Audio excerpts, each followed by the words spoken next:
So Telangana ఈ రోజు నుంచి వచ్చే 10 ఏళ్ల పాటు ఎలా ఉండబోతోంది అనేది విజన్ మీతో మాట్లాడదామని పిలిచాం ప్రధానంగా. దానికంటే ముందు మీరు నాకు 2006 నుంచి తెలుసు. 2006లో మీరు ఒక విజన్ పెట్టుకొని 20 ఇయర్స్లో ముఖ్యమంత్రి చైర్లో 18 ఇయర్స్లో కూర్చున్నారు. సో మీ విజన్ కంప్లీట్ అయింది. ఇప్పుడు తెలంగాణ విజన్ ఏంటి? కమింగ్ 10 ఇయర్స్లో తెలంగాణను ఎలా చూడాలనుకుంటున్నారు ఒకటి. దానికంటే ముందు లైటర్ వేలో నేను ఒకటి అడగాలనుకున్నా. 2006 నుంచి చూస్తున్నాను ఇప్పటి వరకు సేమ్ ఎనర్జీతో ఎలా ఉండగలుగుతున్నారు? ఎక్కడ రేవంత్ రెడ్డి కాస్త డల్ అయిపోయి అలాంటి విజువల్ ఎక్కడ కనపడదు ఎందుకు? ఎలా అంత ఎనర్జీ మెయింటైన్ చేస్తున్నారు?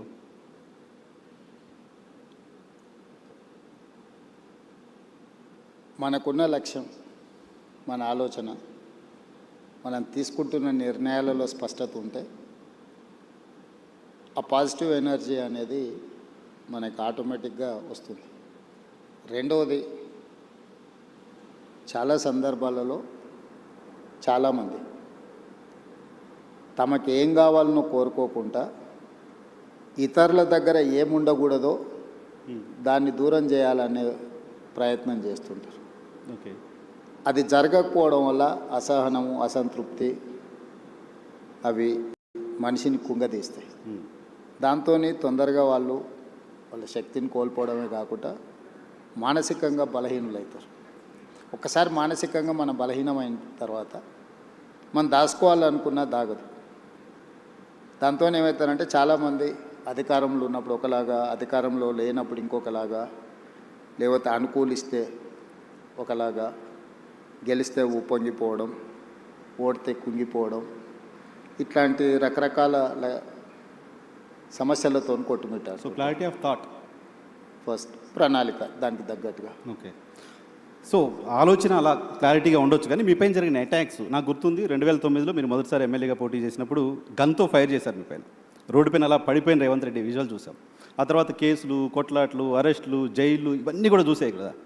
క్లారిటీ ఆఫ్ థాట్ ఓకే, ఇవన్నీ ఎక్కడ ఆపలేదా? ఇవన్నీ ఎక్కడ బౌన్స్ బ్యాక్ అయ్యేలా మళ్ళీ వెనక్కి తగ్గేలా చేయలేదా? లేదు, డెఫినెట్గా సమస్య వచ్చినప్పుడు, సమస్యను ఎదుర్కొంటున్నప్పుడు కొంత మానసికంగా ఒత్తిడి ఉంటుంది. కాకపోతే అది అధిగమించడానికి కావలసిన ఆలోచన చేసుకోవడమే, మన లక్ష్యాన్ని గుర్తు చేసుకోవడమే. లేదా ఎదురుగా ఉండే వాళ్ళు కూడా కోరుకుంటున్నది అదే కదా, అంటే మనం తగ్గాలనో, మనం ఓడాలనో, లేకపోతే మనల్ని ఓడించాలనో. సో వాళ్ళ కోరుకున్న విధంగా మనం వ్యవహరిస్తే వాళ్ళ ఆలోచనలని మనము ముందుకు తీసుకెళ్ళినట్టు ఉంటుంది తప్ప మనమేం ఆలోచన చేస్తున్నాం, మనకేం కావాలనో దాని మీద ముందుకు వెళ్ళడానికి అవకాశమే ఉండదు కదా. కాబట్టి నేను జిల్లా పరిషత్ మెంబర్గా ఇండిపెండెంట్గా గెలిచిన, ఎమ్మెల్సీ ఇండిపెండెంట్గా గెలిచిన, 2 సార్లు ఎమ్మెల్యేగా గెలిచిన, ఒకసారి ఎంపీగా గెలిచిన, ఈరోజు 3వసారి ఎమ్మెల్యేగా గెలిచి ముఖ్యమంత్రి అయినా. నా ఆలోచనలో నాకు స్పష్టత ఉంది. నాకు స్పష్టత ఉన్న మీద, ఆలోచన మీద ఇతరులకు భిన్నాభిప్రాయాలు ఉండొచ్చు. రాజకీయాలలో నేను ఎప్పుడు 100% ప్రజలను ఒప్పించాలనో, 100% మార్కులు సాధించాలను నేను ఎప్పుడు లక్ష్యం చేయను. నా లెక్క పాలిటిక్స్లో 51% ఈజ్ 100%, 49% ఈజ్ 0. నువ్వు గెలవాలంటే 51% చాలు నీకు రాజకీయాలలో. ఈ గేమ్లో ఉన్న రూలే అది. 51%, 61 సీటు వస్తే నువ్వు ప్రభుత్వాన్ని ఏర్పాటు చేస్తావు. 59 సీట్లు వస్తే ఇంటి దగ్గర కూర్చుంటావు. సో 59కి 61కున్న తేడా 2. సో ఇక్కడ మనము 100% ప్రజల్ని మెప్పించాలను, లేదా 100% ప్రజలు మనం చెప్పినట్టే వినాలను మనం కోరుకుంటే మనకు తప్పకుండా డిస్సాటిస్ఫాక్షన్ అనేది మనల్ని చేస్తూనే ఉంటుంది. సో మనం 51% ప్రజలను ఒప్పించడానికి, 51% ప్రజలు మెచ్చే విధంగా పరిపాలన అందిస్తే sometimes that may be 60, that may be 70, 75, 60% first క్లాస్లో పాస్ అయినట్టు, 75% డిస్టింక్షన్ వచ్చినట్టు. ఓకే, ఎట్ ద మ్యాక్స్ నువ్వు పెట్టుకోవాల్సిన ఎఫర్ట్స్ కానీ, లక్ష్యం కానీ 60% నుంచి 75% మధ్యలో నీ నిర్ణయాలను ప్రజలు ఆమోదిస్తే that is the biggest victory. Okay, so మనం ఒప్పుకోని వాళ్ళను ఏదో విధంగా వాళ్ళను అణచివేయాలను, లేకపోతే వాళ్ళని ఏదో రకంగా అడ్డు తొలగించుకోవాలని మనం అనుకుంటే మనం చేయాల్సిన పనులను వదిలేసి అలాంటి వాళ్ళకే మన సమయం అంతా పోతుంది. సో ఓకే, మన ఎనర్జీ అనేది, మన ఆలోచన అనేది మనకేం కావాలనే లక్ష్యం కోసం ఉపయోగించినప్పుడు తప్పకుండా దాని ఫలితాలు వేరే రకంగా ఉంటాయి. ఓకే, సో ఇప్పుడు మీ ఎనర్జీ అంతా తెలంగాణకి ఏం కావాలి, తెలంగాణ ఎలా అభివృద్ధి కావాలి అనే దానిపైన పెట్టారు, రైట్? సో ఏంటి మీ విజన్ ఏంటో ఒకసారి చెప్తారా? కమింగ్ 10 years తెలంగాణ ఎలా ఉండబోతోంది? రైజింగ్ తెలంగాణ నేను మొదటి నుంచి కూడా నేను అంటే జడ్పీటీసీ గెలిచినప్పుడు నేను జూబ్లీ హిల్స్ సొసైటీలో ఇక్కడ మేము బోర్డ్ డైరెక్టర్గా ఇక్కడ 27 ఇయర్స్ బ్యాక్ ఈ సొసైటీ నుంచే నేను కిందికి పోయినా. చాలామంది కింద నుంచి ఒక స్టేజ్కి వచ్చినాక జూబ్లీ హిల్స్కి వస్తారు. నేను జూబ్లీ హిల్స్ నుంచి గ్రామాలకు పోయినా. సో నేను జూబ్లీ హిల్స్ చూసిన, సినిమా పరిశ్రమలో ఉండే ఫ్రెండ్స్ని చూసిన 30 సంవత్సరాల క్రితమే. సినిమా ఇండస్ట్రీ ఎట్లుంటుంది, ఇండస్ట్రీస్ ఎట్లుంటాయి, బిజినెస్ ఎట్లుంటుంది, ఇండివిజువల్స్ ఎట్లుంటారు, సెలబ్రిటీస్ ఎట్లుంటారు, గ్రామంలో ఉండే పేద రైతులు ఎట్లుంటారు, ప్రభుత్వ పాఠశాలల్లో చదువుకునే విద్యార్థుల యొక్క స్థితిగతులు, వీటన్నిటి పట్ల నాకు సంపూర్ణమైన ప్రత్యక్ష అవగాహన ఉంది. ఓకే. ప్రత్యక్షమైన అవగాహన ఉండడం వల్ల, ప్రత్యక్షంగా సత్సంబంధాలు ఉండడం వల్ల నా థాట్ ప్రాసెస్లో నాకు క్లారిటీ ఉంటుంది. నా క్లారిటీ అందరికీ ఒప్పుకోకపోవచ్చు, అందరూ ఒప్పుకోవాలని కూడా నేనేం భావించను. ఇందులో మన ప్రణాళిక రాష్ట్రంలో కానీ దేశంలో కానీ ప్రజలు ఉంటారు, పార్టీలు ఉంటాయి, ఇవి శాశ్వతం. ప్రభుత్వాలు మాత్రం మారుతూ ఉంటాయి. సో అధికారంలోకి వచ్చిన ఏ పార్టీ అయినా ప్రభుత్వాన్ని ఏర్పాటు చేసిన తర్వాత చాలా వరకు తాత్కాలికమైన సంక్షేమము, పరిమితమైన అభివృద్ధికే ప్రణాళికలు వేస్తుంటాయి. దానివల్ల ఏమైందంటే మనం ఏ అభివృద్ధి కూడా కాంప్రహెన్సివ్గా ఒక ప్రణాళికాబద్ధమైన అభివృద్ధి జరగడం లేదు. లాంగ్ టర్మ్ విజన్ లేదు. అంటే ఇప్పుడు వెల్ఫేర్ అనేది నువ్వు ఈ రోజు రాత్రికి ఎంత అద్భుతమైన భోజనమైనా పెట్టు, అప్పుడప్పుడు మనకు టీవీలలో పేపర్లలో చూపిస్తుంటారు సంక్రాంతి పండుగకు భీమవరం అత్తగారింటికి వెళ్తే 230 రకాల వంటలు వడ్డించిండ్రు అని. సంక్రాంతి పండుగ రోజు సాయంత్రం పూట 230 రకాల వంటలు తిన్న ఇంటల్లుడైనా పొద్దున్నే బ్రేక్ఫాస్ట్ ఇడ్లీ పెడతావా లేదా అని అడుగుతాడు. సంక్షేమం కూడా నువ్వు ఏమైనా ఇవ్వు, మళ్ళీ తెల్లారి మళ్ళీ తప్పకుండా అడుగుతారు. సో మీరు సంక్షేమాన్ని బిలీవ్ చేయరా? నేను బిలీవ్ చేయను అంటలేను. సంక్షేమం అనేది నిరంతర ప్రక్రియ కాదు. అభివృద్ధి అనేది నువ్వు ప్రణాళికబద్ధంగా చేస్తే, ఇన్ఫ్రాస్ట్రక్చర్ క్రియేట్ చేస్తే, ఒక వ్యవస్థల్ని నువ్వు క్రియేట్ చేస్తే ఆ వ్యవస్థలు నీకు తిరిగి ఇన్కమ్ జనరేట్ చేసి ఇస్తాయి.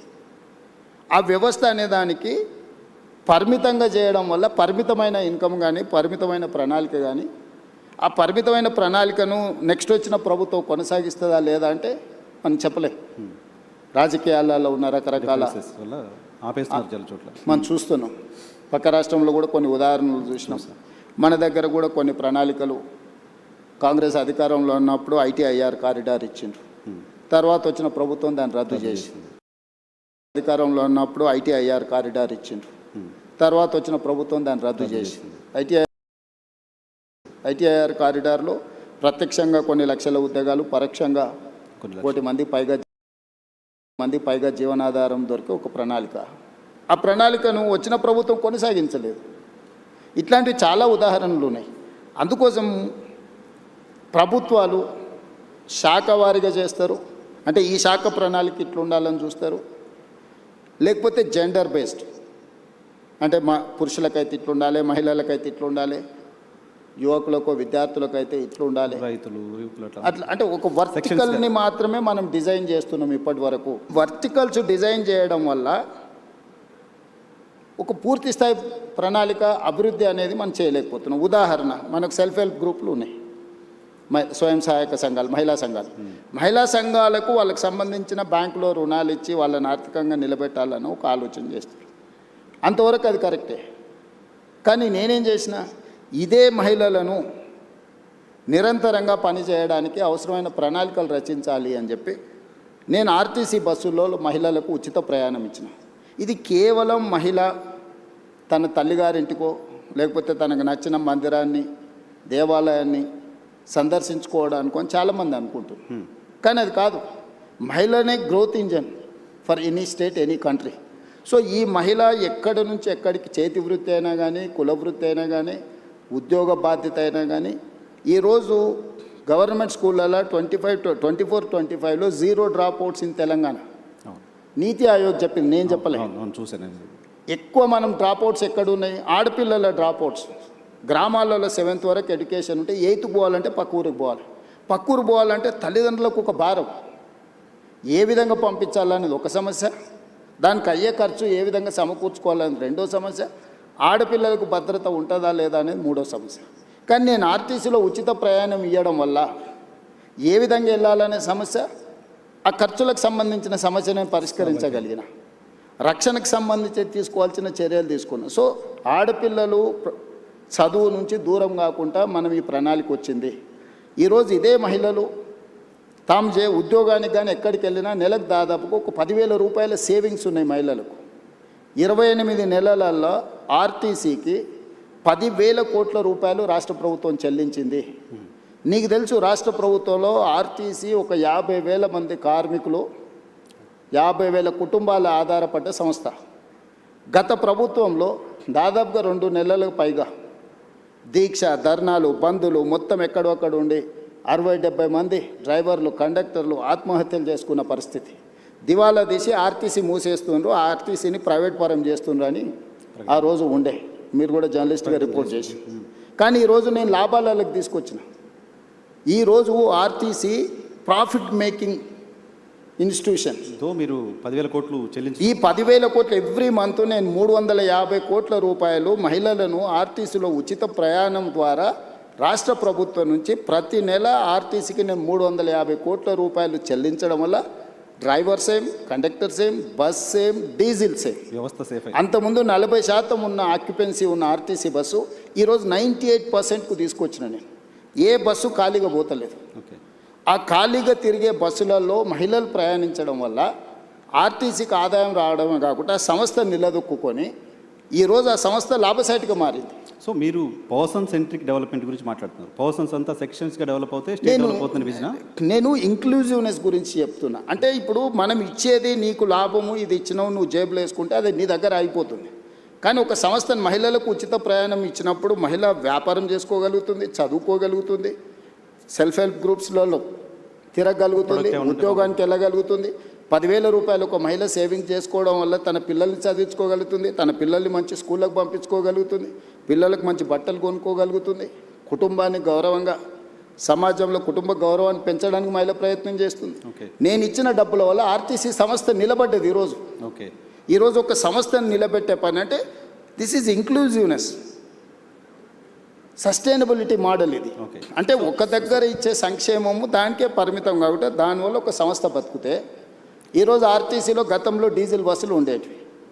Hyderabad, greater Hyderabad core urban region, outer ring road inside 2,053 square కిలోమీటర్లు. This is called core urban region మేము డిఫైన్ చేసినాం. 2,854 ఆర్టీసీ బస్సులు ఉన్నాయి. ఇవన్నీ డీజిల్ మీద ప్రయాణం చేస్తున్నాయి. ఈరోజు ఆర్టీసీ లాభసాటికి ఎప్పుడు వచ్చిందో డీజిల్ బస్సుల వల్ల కాలుష్యం వెదజల్లుతుంది. ప్రతి సంవత్సరం ఆర్టీసీ 10,000 బస్సులు నడిపించడానికి 2,000 కోట్ల రూపాయలు డీజిల్ పర్చేజ్ చేస్తుంది. సో ఇప్పుడు ఈ డీజిల్ బస్సులను అన్నిటిని కూడా మార్చి నేను ఈవీ బస్సులు కొంటున్నా. సిటీలో ఆల్మోస్ట్ ఇప్పటికి 1000 బస్సులు వచ్చినాయి. డిసెంబర్ 9th లోపల ఇంకొక 2,000 బస్సులు తీసుకొచ్చి 3,000 ఆర్టీసీ బస్సులు ఈవీ వెహికల్స్ హైదరాబాద్లో తిప్పడం వల్ల, నేను భవిష్యత్తులో మిగతా బస్సులను కూడా మార్చడం వల్ల ప్రతి సంవత్సరం డీజిల్ మీద పెట్టే ఖర్చు 2,000 కోట్ల రూపాయలని నేను ఈరోజు సేవింగ్ చేయగలుగుతా. ఈ 2,000 కోట్ల సేవింగ్స్తో నేను ఈవీ బస్సులు కొనుక్కోవడమే కాకుండా కాలుష్యాన్ని కూడా నేను నియంత్రించగలుగుతున్నా. సో మీకు ఒక ప్రభుత్వం చేసే ఒక పని తాలూకా ఇంపాక్ట్ మల్టిపుల్గా ఉండాలి అని చెప్తారు. అట్లా చేయాలి. కాంప్రహెన్సివ్ సస్టైనబుల్ మోడల్ అనేది మనం ఎన్నుకోవాలి. ఒక పని, ఒక ప్రయత్నం ఒక దగ్గర సంక్షేమం లాగా కనిపించినా, ఇక్కడ స్పెండింగ్, ఇక్కడ ఖర్చు పెడుతున్నట్టు కనిపించినా అది ఇతర ఆదాయాలను సృష్టించడానికి ప్రణాళికలు ఉండాలి. సో నేను మహిళలకు ఉచిత బస్సు ఇచ్చింది కేవలం మహిళలు ఓట్లు వేయించుకోవడానికి, మహిళలు బస్సులో ప్రయాణం చేయడానికి ఇచ్చేసిండే రేవంత్ రెడ్డి అని చూస్తున్నాను. నేనేం చెప్తున్నా, ఒక మహిళ కులవృత్తి కానీ, చేతి వృత్తి కానీ, ఉద్యోగం కానీ, ఉపాధి కానీ, చదువు కానీ వీటన్నిటికీ తనకు ఒక శక్తిని ఇస్తున్నా. సో అది ఓకే, మహిళలకు సంబంధించి సరే, దానికి సంబంధించిన ఇంపాక్ట్ మీరు అంతా చెప్పారు. ఓకే, బట్ 1 ట్రిలియన్ ఎకాడమీ నేను చేస్తాను 34 వరకు అని చెప్పి మీరు ఒక మాట మాట్లాడుతున్నారు కంటిన్యూస్గా. మొత్తం దేశ జీడీపీలో 10% మేము కాంట్రిబ్యూట్ చేయాలనుకుంటున్నామని చెప్తున్నారు. సో దీంతో సాధ్యమవుతుందా? ఇంకేదో పెద్ద పెద్ద పెట్టుబడులు రావాల్సిన అవసరం ఉంటుంది, ఇంకా చాలా చేయాల్సిన అవసరం. Yes YNR, I do agree.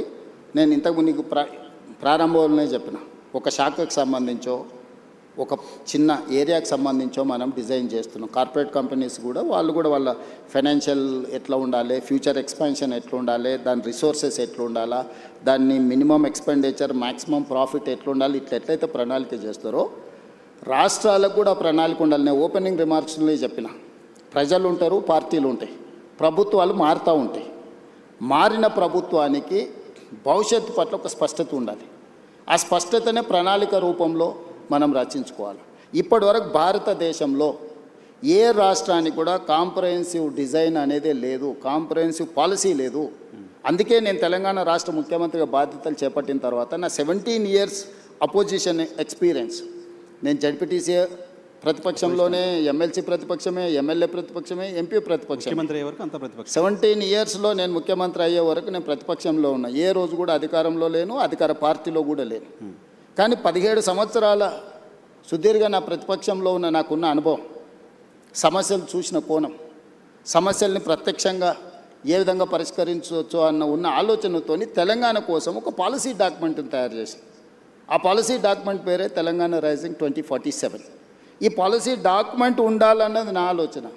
పాలసీలో చాప్టర్స్ అనేటివి నేను రాసినటివి కాదు. ఓ సత్యనాథెల్ల ఇందులో ఉన్నాడు, సంతను నారాయణ ఉన్నాడు, లేకపోతే వరల్డ్ బ్యాంక్ చైర్మన్ అజయ్ బంగా ఉన్నాడు, లేకపోతే రఘురామరాజన్ ఎక్స్ ఆర్బీఐ గవర్నర్ ఉన్నాడు, నీతి Aayog government of India vice chairman Suman berry ఉన్నాడు, ఐఎస్బీ ఇన్స్టిట్యూట్ ఇక్కడ ఏదైతే ఉన్నదో one of the best institute in the world, ISB మా policy document partner, NALSAR university మా పాలసీ డాక్యుమెంట్ పార్ట్నర్, ఓకే,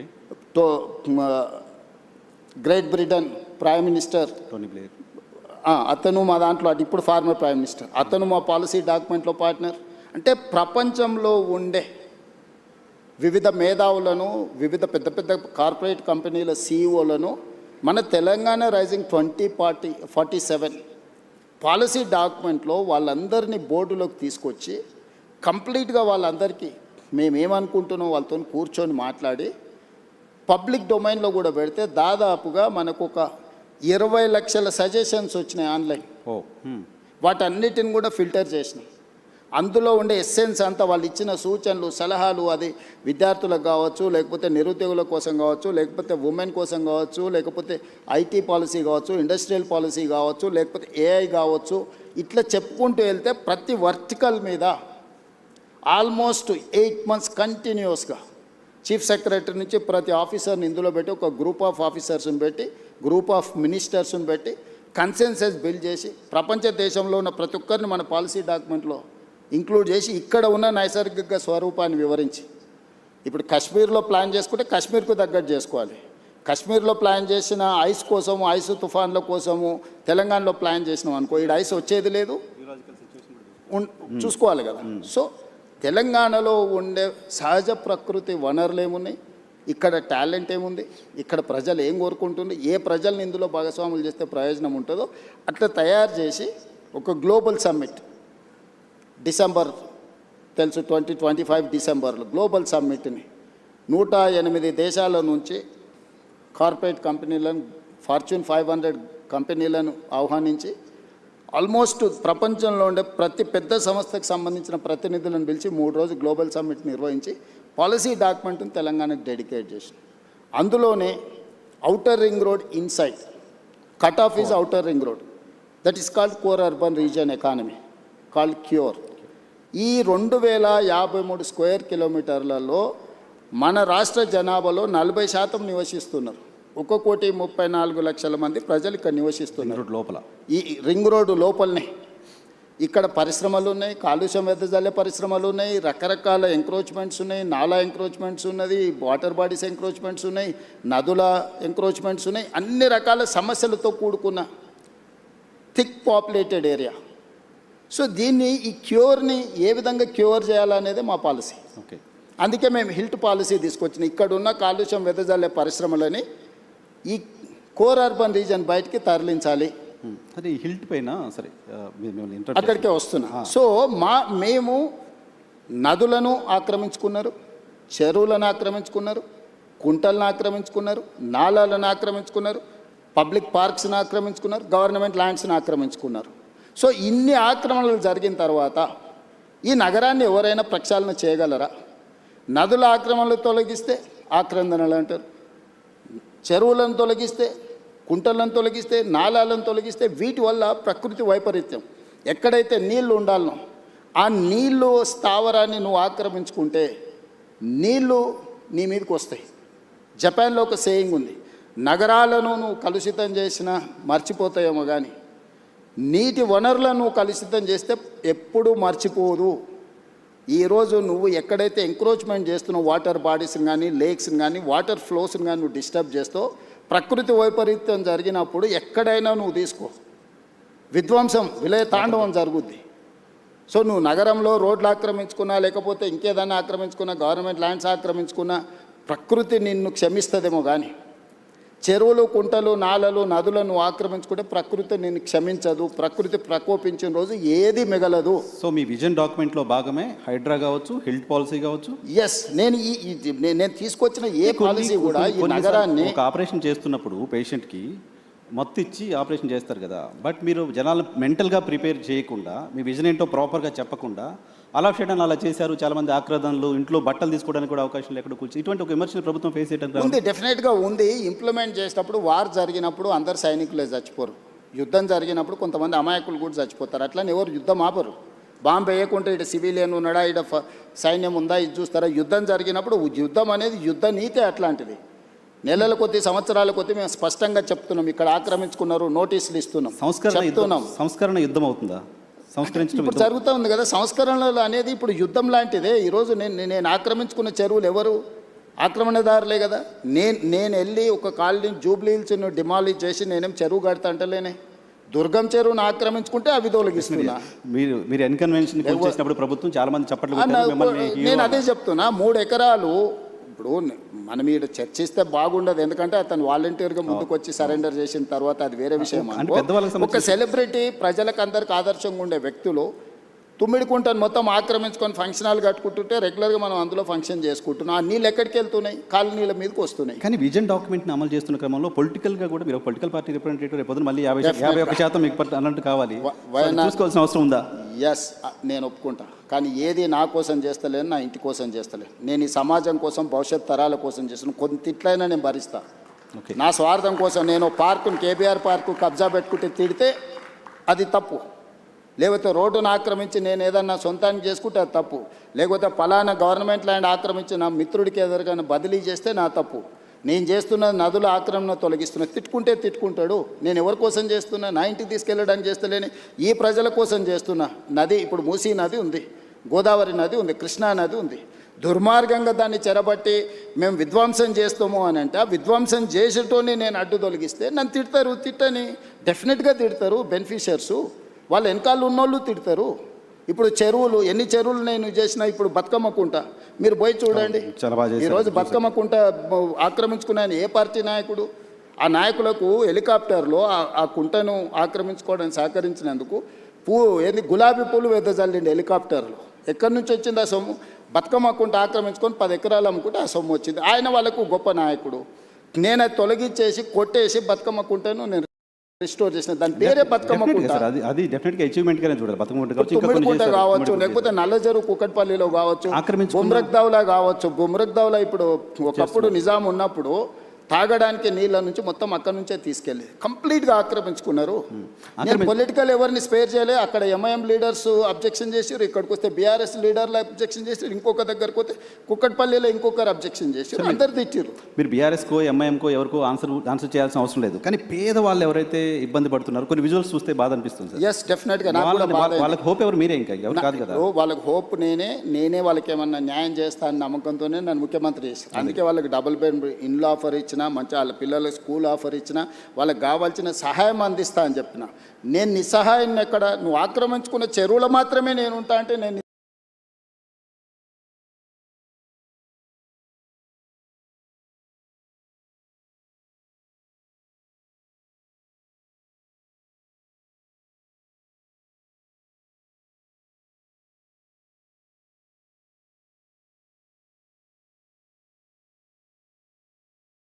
నేను నిస్సహాయాన్ని ఎక్కడ? నువ్వు ఆక్రమించుకున్న చెరువులు మాత్రమే నేను ఉంటా అంటే నేను నిస్సహాయాన్ని. ఓకే. నేను స్పష్టంగా చెప్తున్నా, మూసీ నదిని ఆక్రమించుకున్న వాళ్ళకి నేను క్లియర్గా చెప్తున్నారు, మీకు ఇల్లు కట్టిస్తా, స్కూల్ కట్టిస్తా, హాస్పిటల్ కట్టిస్తా, మీకు ఆర్థిక సహాయాన్ని అందిస్తా, మీరు వ్యాపారం చేసుకోండి, మీ పిల్లల్ని చదివించుకోండి, వాళ్ళ భవిష్యత్తు తీర్చిదిద్దుకోండి, ప్రభుత్వం ఉదారంగా ముందుకు వచ్చి మిమ్మల్ని ఆదుకుంటుందని చెప్తే లేదు మేము మూసీలనే ఉంటాము అని వాళ్ళని కొంతమంది పరోక్షంగా ప్రోత్సహిస్తారు. ఓకే. నేను అది కూడా చెప్పిన, అదే ఏరియాలో మీకు ఉద్యోగ ఉపాధి అవకాశాలు ఉంటే ప్రభుత్వ భూమి తీసి మీకు ఇండ్లు కట్టిస్తానే స్వామి, ఆ ఏరియాలో మీరు అక్కడి నుంచి ఎక్కడికో కూడా తరలించండి మిమ్మల్ని. ఏ ఏరియాలో అయితే మూసీ నదిలో ఎవరు మూసీలో బతకాలని కోరుకోరు. ఈరోజు వైఎన్ఆర్ నిన్న ఒక క్వశ్చన్ అడుగుతా, గంగా పేరు మీద, యమునా పేరు మీద, సరస్వతి పేరు మీద, ఇట్లాంటి గోదావరి పేరు మీద, కావేరి పేరు మీద, కృష్ణా పేరు మీద, అన్ని నదుల పేర్ల మీద ఆడపిల్లలు పెట్టుకున్నారా తల్లిదండ్రులు? ఏ తల్లిదండ్రులైనా మూసీ పేరు పెట్టుకున్నారా? మూసీ కూడా నదే కదా. మూసీ నది బిడ్డ పేరు ఎవరైనా పెట్టుకున్నారా? ఎందుకు? మూసీ అంటేనే మురికి పర్యాయ పదంగా మార్చిండ్రు. దీనికి కారణం ఎవరు? గత పాలకులు కాదా? మూసీ కూడా గొప్పగా ఉండాలని నేను స్వప్నం, నా కళ, నేను గొప్ప నదిని నేను ఈ నగరానికి ఇవ్వాలనుకుంటున్నా. నేరం ఎట్లయిద్ది? ఓకే, గతంలో ఎవరు చేసినా నేరమే. ఇప్పుడు నేరాన్ని సరిదిద్దాలనుకుంటున్నా. నేనేమంటున్నా అంటే, నేరం జరిగింది కదా అని చూసి చూడనట్టు నేను వదిలేదలుచుకోలేదు నర్సింగ్. నేను ఒక గ్రామీణ ప్రాంతం నుంచి వచ్చిన, వ్యవసాయ కుటుంబం నుంచి వచ్చిన, నాకు మంచి తెలుసు, చెడు తెలుసు, విచక్షణ ఉంది నాకు.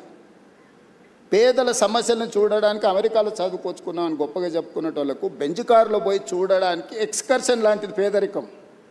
ఎక్కడైతే పేదరికం ఉంటుందో ఆ పేదరికంలోనే, ఆ ప్రాంతంలోనే పుట్టి ఆ పేదరికాన్ని చూసుకుంటే నేను ఇక్కడికి వచ్చిన.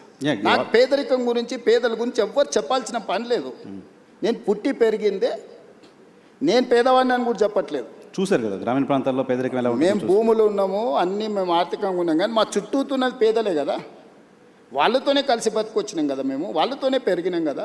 ఓకే. ఎంప్లాయ్మెంట్ కూడా గడిచిన ఎన్నికల్లో మిమ్మల్ని మీరు రాష్ట్రం అంతా, తెలుగుదేశంలో ఉన్న, కాంగ్రెస్ పార్టీలో ఉన్న రాష్ట్రం అంతా చాలా పర్యటనలు చేశారు, చాలా మందికి చేయగలిపి ఉంటారు. మీరు ఎవరో తెలియని వాళ్ళు, మేము చూడని వాళ్ళు కూడా రేవంత్ అన్న వస్తే ఉద్యోగాలు వస్తాయనే ఆశతో చాలామంది నిరుద్యోగులు ఓట్లేశారు. సో ఇప్పుడు ఒక స్కిల్ యూనివర్సిటీ అనేది తీసుకొచ్చారు. స్కిల్ యూనివర్సిటీ ఏ రకంగా గేమ్ చేంజర్ అవుతుంది ఎంప్లాయ్మెంట్లో తెలంగాణకి?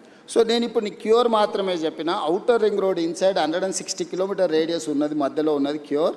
ఇది 2053 కిలోమీటర్స్, 1,34 lakh పాపులేషన్. ఇప్పుడు రీజనల్ రింగ్ రోడ్ ఏర్పాటు చేసుకోబోతున్నాం మనం, 360 kilometers. Outer ring road outside, regional ring road inside, PURE peri urban region economy. ఇక్కడ పరిశ్రమలు, ఇన్ఫ్రాస్ట్రక్చర్ క్రియేట్ చేయాలని పెట్టుకున్నాం. మేము నగరాల్లో నిర్మించదలుచుకున్నాం, పరిశ్రమల కోసం ఇప్పుడు ఇక్కడ నుంచి తరలించే పరిశ్రమలకు అక్కడ ఇవ్వదలుచుకున్నాం. మన దగ్గర చదువుకున్న నిరుద్యోగులకు సాంకేతిక నైపుణ్యాన్ని నేర్పి ఉద్యోగ ఉపాధి అవకాశాలు ఇవ్వదలుచుకున్నాం.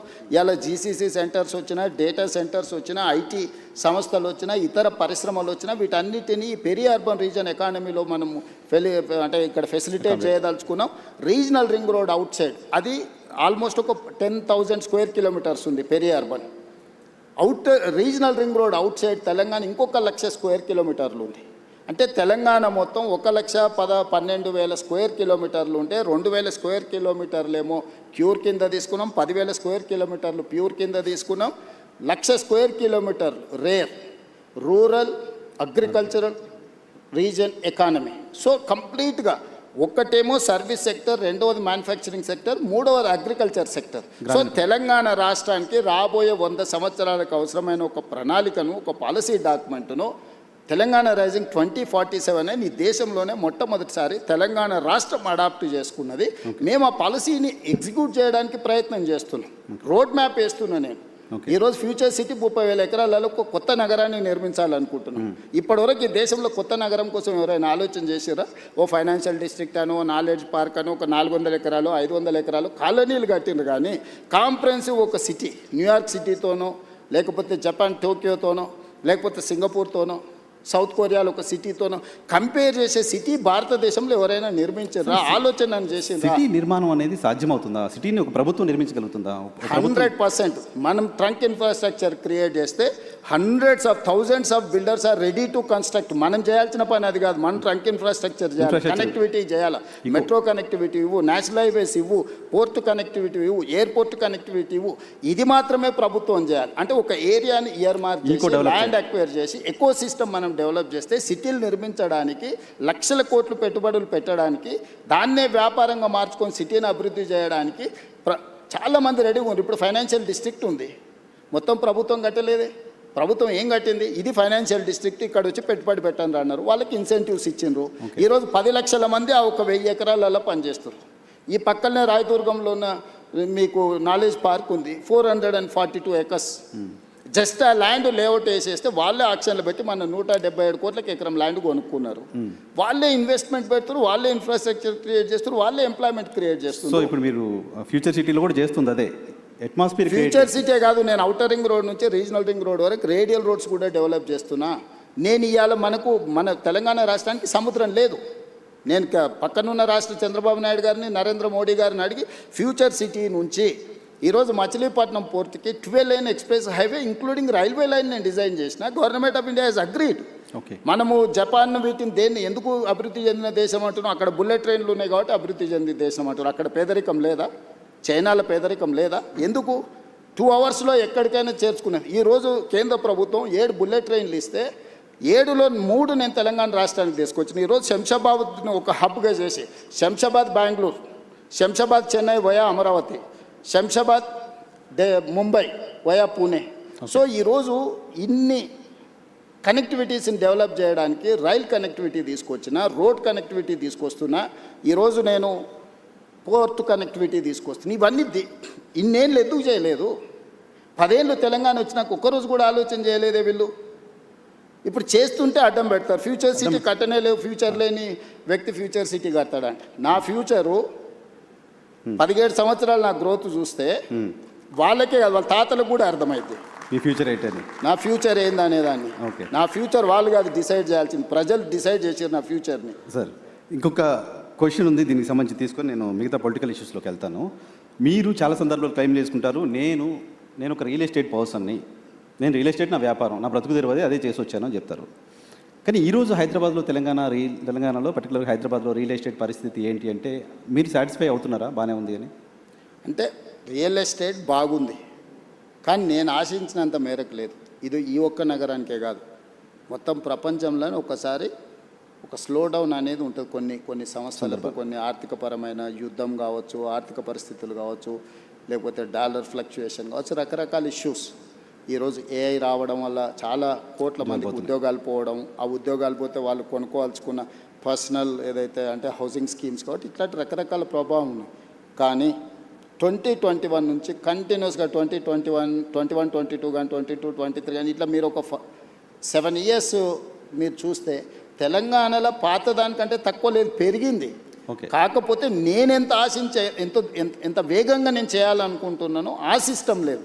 కానీ కంపారిటివ్లీ ప్రీవియస్ గవర్నమెంట్ కానీ ప్రీవియస్ ఇయర్ ఫైనాన్షియల్ స్టేటస్ని కానీ ఒకసారి క్యాలిక్యులేట్ చేస్తే ఎక్కడ కూడా తగ్గలేదు. నేను చెప్పడం కాదు, కంటిన్యూస్గా క్యాగ్ రిపోర్ట్స్ ఇస్తుంది, నీతి ఆయోగ్ రిపోర్ట్స్ ఇస్తుంది, జిఎస్టీ మీద రిపోర్ట్స్ వస్తున్నాయి, నివేదికలు రెవెన్యూస్ చెప్తున్నాయి. సరే కొంతమంది సోషల్ మీడియాలో పెట్టుబడులు పెట్టి దాన్ని ఏదో వాళ్ళే రాసి వాళ్ళే చదివి వాళ్ళే అబద్ధాలు చెప్పి అబద్ధాలు వాళ్ళే చూసుకొని వాళ్ళే నమ్మి వాళ్ళే మోసపోతుండ్రు. నేను ఎందుకు చెప్తున్నట్టే ఉప ఎన్నికలు ప్రజలు తీర్పిచ్చారు, సర్పంచ్ ఎన్నికల్లో ప్రజలు తీర్పిచ్చారు, మున్సిపల్ ఎన్నికలలో ప్రజలు తీర్పిచ్చారు. అయినా వాళ్ళు భ్రమలలో బతుకుతాం అంటే నాకు కావాల్సింది కూడా అదే. వాళ్ళ భ్రమలలో ఉండడమే నాకు కావాలి కదా. నా పని సులువు అవుతుంది చేసేదాన్ని. నేను ఎప్పుడు రియాలిటీలోనే ఉంటా వైఎన్ఆర్, నీకు తెలుసు కదా బాగా, నీకు 20 సంవత్సరాల నుంచి అయితే నన్ను చూస్తున్నావు కదా. నాకు వాస్తవం అనేది వినడం నాకు ఇష్టం. వాస్తవ పరిస్థితుల మధ్యలోనే నేను ఉంటా. నేను ఊహాజనితమైన ప్రపంచంలో నేను ఉండను. ఎవరైనా ఊహించుకుంటే అది వాళ్ళ తప్పు. వాళ్ళకి రకరకాల కోరికలు అంటే వారసత్వ సంపద కింద, వారసత్వంలోనే విరాసత్ అంటారు తెలంగాణలో. అంటే పోలీస్ పటేల్ ఉన్నప్పుడు విరాసత్ కింద వచ్చేది. మా ముత్తాత పోలీస్ పటేలు, అది మా తాతకు వచ్చింది ఇంట్లో పెద్దోడు కాబట్టి.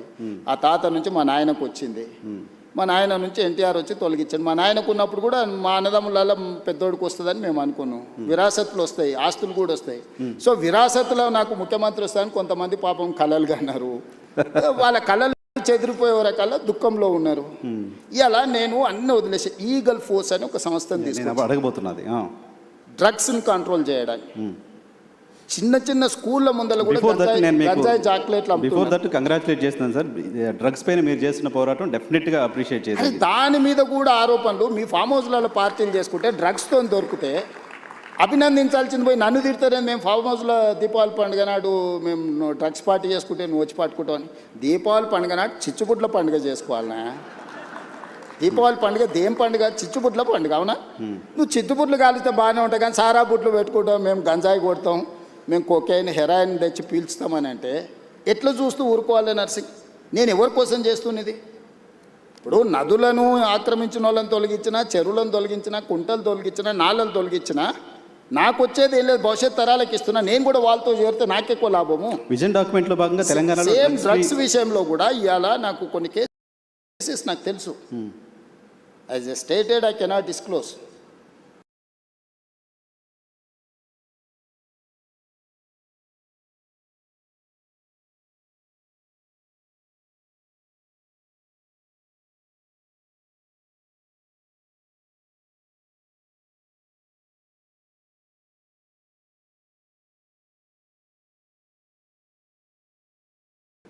As I stated, I cannot disclose.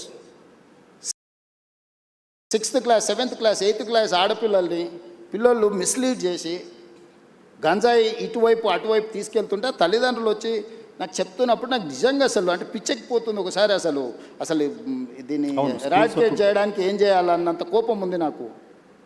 నేను దాన్ని చేస్తే కూడా అది కూడా ఈ దేశానికే మనం ఒక రోల్ మోడల్ డ్రగ్స్ రిలేటెడ్ దీంట్లో. నేను కంప్లీట్గా ఒక వ్యవస్థని ఏర్పాటు చేసిన. హైడ్రా అని ఒక వ్యవస్థను ఏర్పాటు చేసిన, ఈగల్ ఫోర్స్ అండ్ డ్రగ్స్ని కంట్రోల్ చేయడానికి ఒక వ్యవస్థను ఏర్పాటు చేసిన, సైబర్ క్రైమ్ని కంట్రోల్ చేయడానికి ఒక ఇన్స్టిట్యూషన్ ఏర్పాటు చేసిన. ఒకప్పుడు పోలీస్ డిపార్ట్మెంట్లో విజిలెన్స్ అండ్ ఎన్ఫోర్స్మెంటో, ఏసీబీఓ, ఆక్టోపసో లేకపోతే గ్రే హ్యాండ్సో ఆ రోజున్న సమస్యల్ని అడ్రస్ చేయడానికి వాళ్ళు చూసారు. ఈరోజు నక్సలైట్ల కోసం గ్రే హ్యాండ్స్ పెట్టారు. ఈరోజు నక్సలైట్లే లేరని అంటుంటే గ్రే హ్యాండ్స్ సంస్థని ఏం చేసుకుంటావు? ఓకే, కొన్ని సంస్థలు ఆ పర్పస్ సర్వ్ అయిన తర్వాత ఆ సంస్థల రిలవెన్స్ అనేది ఇర్రిలవెంట్ అవుద్ది. ఈరోజు ఈ సమాజాన్ని ఇక్కడ ఉన్న వాళ్ళందరూ, ఇక్కడనే చూస్తున్న వాళ్ళందరూ, వాళ్ళకు ఒకరు లేక ఇద్దరు పిల్లలు జీవితాంతం కష్టపడి వాళ్ళు స్ట్రక్చర్డ్గా పైకి వచ్చిన తర్వాత వాళ్ళ 8th క్లాస్ చదువుకుంటున్న అమ్మాయి స్కూల్కి వెళ్ళి తెలియకుండానే గంజాయి చాక్లెట్లని తర్వాత ఎడిక్ట్ అయిపోయి తర్వాత కుటుంబం రూయిన్ అయిపోతుంటే ఆ తల్లిదండ్రుల బాధ ఎవడన్నా ఆలోచన చేసిండా? డెఫినెట్గా చేయాల్సిందే సార్. విజన్ మరి నేను దాన్ని ఆపితే నన్ను ఎందుకు విలన్గా చూస్తారు? చూసినా సరే ఐ డోంట్ మైండ్. మీకు ఆ క్లారిటీ ఆఫ్ థాట్ ఉన్నప్పుడు ఇంకొకళ్ళ ఏదో అవసరం లేదేమో. డ్రగ్స్ విషయంలో మాత్రం డెఫినెట్గా తెలంగాణ గవర్నమెంట్ చేస్తుంది. నేను ఏది చేసినా వైనార్ నేను నా కోసం ఏం చేయట్లా. నాకు ఏది అవసరం లేదు నా లైఫ్లో నేను చాలా కంఫర్ట్గా ఉన్నా. నాకు ఏం ఎక్స్ట్రా అవసరం లేదు. What ever I have achieved నాకు లైఫ్లో 100/100 సాటిస్ఫాక్షన్ ఉంది. ఓకే, నాకు మిగిలిందల్లా నేను భవిష్యత్ తరాలకి ఏం చేయాలన్నదే నా పట్టుదల. ఓకే, 100 ఏళ్ళైనా అరే పలానోడు ఉన్నప్పుడు ఏదన్నా కానీ చేసిండే, 100 సంవత్సరాలైనా డ్రగ్స్ రిలేటెడ్ ఇష్యూ వచ్చిందనుకో, చెరువులు, కుంటలు లేకపోతే నదుల ఆక్రమణ జరిగినప్పుడు పలానోడు ఉండేనా. సర్ ఆర్థర్ కాటన్ గురించి ఎందుకు మాట్లాడుకుంటారు? ధవళేశ్వరం కట్టింది కాబట్టి ఇచ్చంపల్లి దగ్గర కట్టండి అని మనకు ఆ రోజే చెప్పిండా? సర్ ఆర్థర్ కాటన్ చెప్పింది వినకుండా మేము పొడుస్తామని మేడిగడ్డ చేస్తే ఏమైంది? మేడిపండులాకు కుప్పగూలిపోయింది. బుర్రు ఉండాలి కదా మనం చేసేటప్పుడు. సో మనం తెలుసుకోవాలి, మన పెద్దలు చెప్పింది వినాలి. ఈ రెండు లేకుండా మనం సగం జ్ఞానంతో చేస్తే సమస్యలు వస్తాయి. కొన్ని విధానాలు ఇంతకుముందు చెప్తున్నట్టుగా విజన్ డాక్యుమెంట్ గురించి చెప్తున్నారు. ఇంకొక పాయింట్ నేను ప్రధానంగా మీరు వచ్చిన తర్వాత నోటీస్ చేసింది, సన్నబియ్యం ఒకటి ఇస్తున్నారు, అప్రిషియేట్ చేయదగ్గ ఇష్యూ డెఫినెట్గా. దాంతోపాటు మీరు ఇప్పుడు యంగ్ ఇండియా మోడల్ స్కూల్స్ అని పెడుతున్నారు. Young India model schools, integrated model schools పెడుతున్నారు కదా సార్. ఆల్రెడీ చాలా స్కూల్స్ ఉన్నాయి. స్కూల్స్ పెట్టాలంటే మీరు మెరిట్ చేయొచ్చు, ఒక దగ్గర పెట్టచ్చు.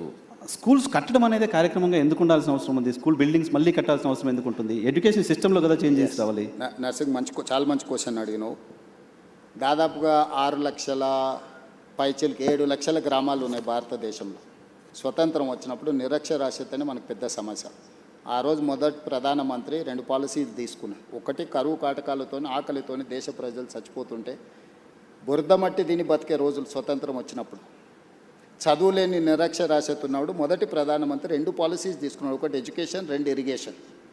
ఎడ్యుకేషన్ ఆయన తీసుకున్నాడు కాబట్టి ఈరోజు దేశ స్థాయిలో ఉన్న పెద్ద ఇన్స్టిట్యూషన్స్, ఐఐటీలు, ఐఐఎంలు లేకపోతే ఈరోజు పెద్ద యూనివర్సిటీలు అన్నిటిని కూడా పండిత్ జవహర్లాల్ నెహ్రూ గారు ఎస్టాబ్లిష్ చేసిండ్రు. కాబట్టి ఈ దేశంలో చదువు వచ్చి ప్రపంచానికి మనం జ్ఞానాన్ని పంచగలుగుతున్నాం.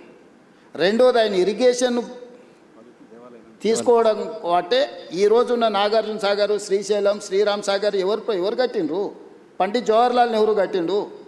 కాలువలు ఉన్న కాలువలలో పూడిన పూడికను కూడా మనం తీయలేకపోతున్నాము. బాక్రానంగాలు ఎవరు కట్టారు? భారతదేశంలో ఈరోజు ఒకప్పుడు కరువుతో తినడానికి తిండి లేని క్రమంలో ఎసెన్షియల్ కమాడిటీ యాక్ట్ తీసుకొచ్చి ఎవడైతే అక్రమ నిల్వలు పండించిన పంటలు పెడితే వాడిని direct prevention of detention act కింద పీడీ యాక్ట్ కింద పెట్టడానికి చట్టాలు తీసుకొచ్చారు. ఆ రోజు తీవ్రమైన నేరం. అక్కడి నుంచి ఈరోజు సర్ప్లస్ ప్రపంచ దేశానికి ఎగుమతి చేసి ఈరోజు మిగులు ఆహార పదార్థాలు అంటే ఇంకొక 10 సంవత్సరాలకు జరిపే ఆహారపు ధాన్యాలు నిల్వ మన దగ్గర ఉన్నాయి. ఈరోజు పండించిన పంట కొనడానికి కూడా ప్రభుత్వాలు ముందుకు రాలేనంత పంట ఈరోజు ఉత్పత్తి అవుతుంది. ఎక్కడి నుంచి వచ్చింది? ఈరోజు ప్రపంచ దేశాలలో ప్రపంచ దేశాలకు మనం ఎక్స్పర్ట్స్ని ఎక్స్పోర్ట్ చేస్తున్నాం, లేకపోతే ఎక్స్పర్ట్స్ ఇతర దేశాలకు వెళ్ళి మనం చాలా రకాలుగా పనిచేస్తున్నాం, లేకపోతే ఇక్కడ ఉత్పత్తి చేసిన వాటిని ఎక్స్పోర్ట్ చేస్తున్నాం అంటే ఎందుకు? ఆ ఎడ్యుకేషన్ ఫిలాసఫీని పాలసీని first prime minister of India adopt చేసుకున్నాడు కాబట్టి, ఎడ్యుకేషన్ అండ్ ఇరిగేషన్ ఒక పాలసీ కింద తీసుకున్నాడు కాబట్టి ఫస్ట్ రిఫార్మ్స్ అక్కడ జరిగినాయి. సెకండ్ రిఫార్మ్స్ ఇందిరాగాంధీకి వచ్చినప్పుడు వెల్ఫేర్ అండ్ సోషల్ జస్టిస్ కింద కానీ రాజభరణాలు రద్దు చేయడం కానీ ఎస్సీ ఎస్టీ రిజర్వేషన్ నుంచి మొదలు పెడితే ప్రతి ఒక్కరికి ఆమె సెకండ్ రిఫార్మ్స్లో అవి తీసుకొచ్చింది కాబట్టి, థర్డ్ రిఫార్మ్స్లో పివి నరసింహారావు గారు, మన్మోహన్ సింగ్ గారు లిబరలైజేషన్, ప్రైవేటైజేషన్, గ్లోబలైజేషన్ 3 స్టేజెస్లో ఈ దేశాన్ని అభివృద్ధి పదం వైపు వాళ్ళు నడిపించారు. కాబట్టి ఈరోజు పివి నరసింహారావు గారు, మన్మోహన్ సింగ్ గారు తీసుకున్న నీ విధానాల వల్ల ఇక్కడ నువ్వు పోతే మైక్రోసాఫ్టా, ఇన్ఫోసిసా, విప్రోనా, నువ్వు you name it any company, global fortune 500 companies ఈరోజు హైదరాబాద్కు రాగలిగినాయి. హైటెక్ సిటీ అనేది ఈరోజు నువ్వు గొప్పగా చెప్పుకుంటున్నావు, కానీ అది ఎవరి ఆలోచన, ఎవరి విధానము? ఈరోజు ఈ దేశంలో ఉన్న పాలసీస్ని ఎవరు తీసుకొచ్చిండ్రు? అటువంటి పాలసీస్తో పోలుస్తారా మీరు పెడుతున్న స్కూల్స్ని?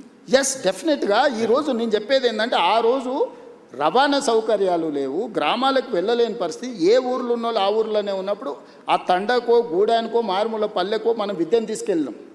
ప్రతి గ్రామంలో సింగిల్ టీచర్ స్కూల్ ఉండాలని, ప్రతి 2 కిలోమీటర్స్కి అప్పర్ ప్రైమరీ స్కూల్ ఉండాలని, ప్రతి 3 కిలోమీటర్స్కి ప్రైమరీ స్కూల్ ఉండాలని, అదేవిధంగా ప్రతి 5 కిలోమీటర్స్కి హై స్కూల్ ఉండాలని, ప్రతి 10 కిలోమీటర్స్కి హై స్కూల్ ఉండాలని, ప్రతి మండలంలో జూనియర్ కాలేజ్ ఉండాలని, ప్రతి నియోజకవర్గంలో డిగ్రీ కాలేజ్ ఉండాలని, ప్రతి రెవెన్యూ డివిజన్లో ఇంజనీరింగ్ కాలేజ్ ఉండాలని, ప్రతి డిస్టిక్లో మెడికల్ కాలేజ్ ఉండాలి. ఇది ఎడ్యుకేషన్ సిస్టమ్ ఇన్ తెలంగాణ లేకపోతే దేశం అని స్ట్రక్చర్డ్గా యూనివర్సిటీ నుంచి కేజీ టు పీజీ అంటారు కదా, స్లోగన్కి బాగుంది. కేజీ టు పీజీ అనేది పీజీ నుంచి కేజీ వరకు స్ట్రక్చర్ ఎవరు చేసిండ్రు? కాంగ్రెస్ పార్టీ చేసింది. ఫిలాసఫీని ఆ రోజు అడాప్ట్ చేసుకున్నారు. ఇప్పుడు మారింది. 27,000 స్కూల్స్ ఉన్నాయి గవర్నమెంట్వి. 1,05,000 మంది టీచర్లు ఉన్నారు నా దగ్గర, కానీ 19 లక్షల మంది మాత్రమే స్టూడెంట్స్ ఉన్నారు. కానీ ప్రైవేట్లో 12,000 స్కూళ్ళు ఉంటే 38 లక్షల పిల్లలు ఉన్నారు. నేను మిమ్మల్ని అడుగుతున్నాను నర్సింగ్, నా దగ్గర ఉన్న వాళ్ళు BA B.Ed మినిమం క్వాలిఫికేషన్ టీచర్లు 1,05,000 మంది ఉన్నారు. గవర్నమెంట్ ఆఫ్ ఇండియా రేషియో 30 మంది విద్యార్థులకు ఒక టీచర్ ఉండాలి. కానీ తెలంగాణలో ఎంత ఉందో తెలుసా? 18 మంది విద్యార్థులకు ఒక టీచర్ ఉంది. భారతదేశంలో ఎక్కడా లేరు. 27,000 స్కూళ్ళు ఉంటే, ఇంతమంది టీచర్లు ఉంటే, 19 లక్షల మంది పిల్లలు నా దగ్గర చదువుకుంటే, 12,000 స్కూళ్ళు ఉన్న ప్రైవేట్ పాఠశాలలు 38 లక్షల మంది పిల్లలకు చదువు చెప్తున్నాయి. ఎక్కడనో ప్రభుత్వ వైఫల్యం ఉన్నట్టే కదా. డెఫినెట్గా. మరి దాన్ని కరెక్షన్ చేయాల్సిన బాధ్యత ఉంది కదా. కరెక్షన్ చేయటంలో ఆ correction next I'm coming to next point. మీరేం చేసిండ్రు? గత పాలకులు ఎవరైనా తెలంగాణ వచ్చిన తర్వాత తీసుకున్న నిర్ణయాలు కూడా ఎస్సీలకు ఒక సపరేట్ స్కూల్ కట్టిండు, ఎస్టీలకు ఒక సపరేట్ స్కూల్ కట్టిండు, బీసీలకు ఒకటి కట్టిండు, మైనారిటీలకు ఒకటి కట్టిండు, అప్పర్ కాస్ట్ వాళ్ళకు ఒకటి కట్టిండు. కుల వివక్ష పోవాలి, కుల నిర్మూలన జరగాలని నువ్వే చెప్తున్నావు. 1,000 కోట్లు ఖర్చు పెడుతున్నావు. నువ్వే SC school separate, ST school separate, BC school separate, minority school separate, upper caste వాళ్ళకి సపరేట్ కట్టిన తర్వాత కుల వ్యవస్థను నువ్వు ప్రోత్సహిస్తున్నావా, నువ్వు తొలగిస్తున్నావా? కుల వ్యవస్థను తొలగించాలన్నప్పుడు మనందరం కలిసి ఉండాలి. మనందరం కలిసి ఉండాల్సిన పరిస్థితులు ప్రభుత్వం కల్పించాలి. వీళ్ళు ఎస్సీ కాలనీ ఊర్లో సపరేట్ కట్టి, ఎస్టీ కాలనీ సపరేట్ కట్టినాక వాళ్ళ మనోభావం ఎట్లుంటుంది? అరే మేము ఎస్సీలం కాబట్టి మమ్మల్ని ఊరు బయట కట్టిండ్రు అంటున్నారు. రెండే వర్గాలు, పేదోడు, ధనవంతుడు. I'm doing social engineering.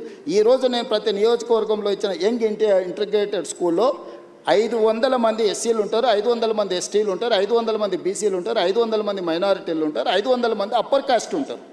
ఈ సమూహమే young India integrated school. 2,500 students in one campus, 25 acres area, 6 lakhs square feet, and spending 200 crores on each school. 100 స్కూళ్ళ మీద 20,000 కోట్లు ఖర్చు పెట్టి ఈరోజు మీరు మార్కెట్లో చెప్పుకుంటున్న కార్పొరేట్ స్కూల్స్ ఉన్నాయి కదా, నెక్స్ట్ డిసెంబర్ తర్వాత అంటే వచ్చే సంవత్సరం ఈ 27 డిసెంబర్ తర్వాత ఈడున్న వాళ్ళని కాదు, ఈ దేశంలో ఉన్న వాళ్ళందరూ నేను కట్టే యంగ్ ఇండియా ఇంటిగ్రేటెడ్ స్కూల్స్కు తీసుకెళ్తా. నర్సరీ టు 12th క్లాస్ వరకు నేను అందించే ఎడ్యుకేషన్, నేను బ్రేక్ఫాస్ట్ ఇవ్వబోతున్నా, లంచ్ ఇవ్వబోతున్నా, ఈవినింగ్ స్నాక్స్ ఇవ్వబోతున్నా. రెసిడెన్షియల్ స్కూల్లో వాళ్ళ ప్రమాదం ఒకటి తెలుసా నర్సింగ్, ఒకప్పుడు ఒక కుటుంబం 5-6 మంది పిల్లలు ఉండేది, ఓరిద్దరు పిల్లలు చదువుకోవడానికి పోయినా ఓరిద్దరు తల్లిదండ్రుల దగ్గర ఉండేది. ఇప్పుడు ఒక్కటి లేక 2 పిల్లలు ఉంటే ఆ పిల్లల్ని హాస్టల్లో వేస్తే భార్య భర్తల మధ్య పొంతన ఉండట్లేదు, పిల్లలకు దూరం ఉంటురు. ఆ మధ్యలో ఒక ఆయన నాకు చెప్పిండు, మేము చిన్నగా ఉన్నప్పుడు మీరు మమ్మల్ని హాస్టల్లో వేసారు, మేము పెద్దగా అయినాక మిమ్మల్ని తీసుకెళ్ళి ఓల్డేజ్ హోమ్లో వేసినామని. ఎక్కడుంది ఒక హ్యుమానిటీ, ఒక హ్యూమన్ కనెక్షన్ ఎక్కడుంది? మానవ సంబంధాలు తెగిపోతున్నాయి, మానవ విలువలు పడిపోతున్నాయి. దీన్ని రిస్టోర్ చేయాల్సిన బాధ్యత పాలకుడిగా నా మీద లేదా? నేను గ్రామాలలో చూసిన భార్యాభర్తలకు పిల్లలు స్ట్రెస్ బస్టర్స్. మన కోపం వచ్చినా బాధ వచ్చినా పిల్లలు కళ్ళ ముందు ఉంటే ఒక ధైర్యం. ఆ పిల్లలే లేరనుకో, ఆ కోపం భార్య మీద చూపిస్తాం, భార్యకు వచ్చిన చికాకు భర్త మీద చూపిస్తే చివరికి వాళ్ళిద్దరు విడిపోయే పరిస్థితి ఉంది. సో ఈ మోడల్ స్కూల్లో ఎంత ఉందా? సీరియస్గా నేను సోషల్ కాన్సిక్వెన్సెస్ చెప్తున్నాను నర్సింగ్. నేను గ్రామం నుంచి వచ్చిన, నాకు తెలుసు నా దగ్గరికి ఎంతమంది. సో ఇప్పుడు బుర్రలేని వాళ్ళకు టెండర్ పిలిచే 200 రూపాయల కాంట్రాక్టే కనిపిస్తాయి, ఎందుకంటే వాళ్ళకు కమిషన్లే కనిపిస్తుంటాయి. అందులో 20,000 కోట్లు పిలిచిందంటే 10% తీసుకున్నా కూడా 2,000 వేసేసినట్టే ఉండాలి. అది దొంగల బుద్ధి. అదే బిల్డింగ్స్ అవసరం ఏంటనేది పాయింట్ చాలా మంది నర్సింగ్. ఇప్పుడు సైబర్ క్రైమ్ ఒకటి ఉండనుకో, వానికి యాక్సెస్ దొరకగానే ఈ ఖాతాలో ఎంత ఉంది, ఎంత కొట్టేయచ్చు అని వాళ్ళు లెక్కలు వేసుకుంటాడు. గంజాయి అమ్ముకునేటోడు కాలేజీలో 5,000 మంది పిల్లలు ఉంటే 5,000 మంది ఉంటే 2,000 మందికి అలవాటు చేస్తే ఇంత బిజినెస్ చేయొచ్చు అని వాడు అనుకుంటాడు. బ్లాక్లో టికెట్లు అమ్ముకునేటోడు సినిమా థియేటర్ దగ్గర ఎక్కువ జనాలు కనిపిస్తే ఒక 100 టికెట్లు బ్లాక్లో అమ్ముకుంటే చేయొచ్చు ఈరోజు మంచి బిజినెస్ అని వాడు అనుకుంటాడు. టెండర్లు ఇచ్చి కమిషన్లు కొట్టేస్తాడు, దాని వాల్యూ చేసేసి లెక్క కట్టేసి వాడు కమిషన్లు వెనక్కి లెక్కేస్తాడు.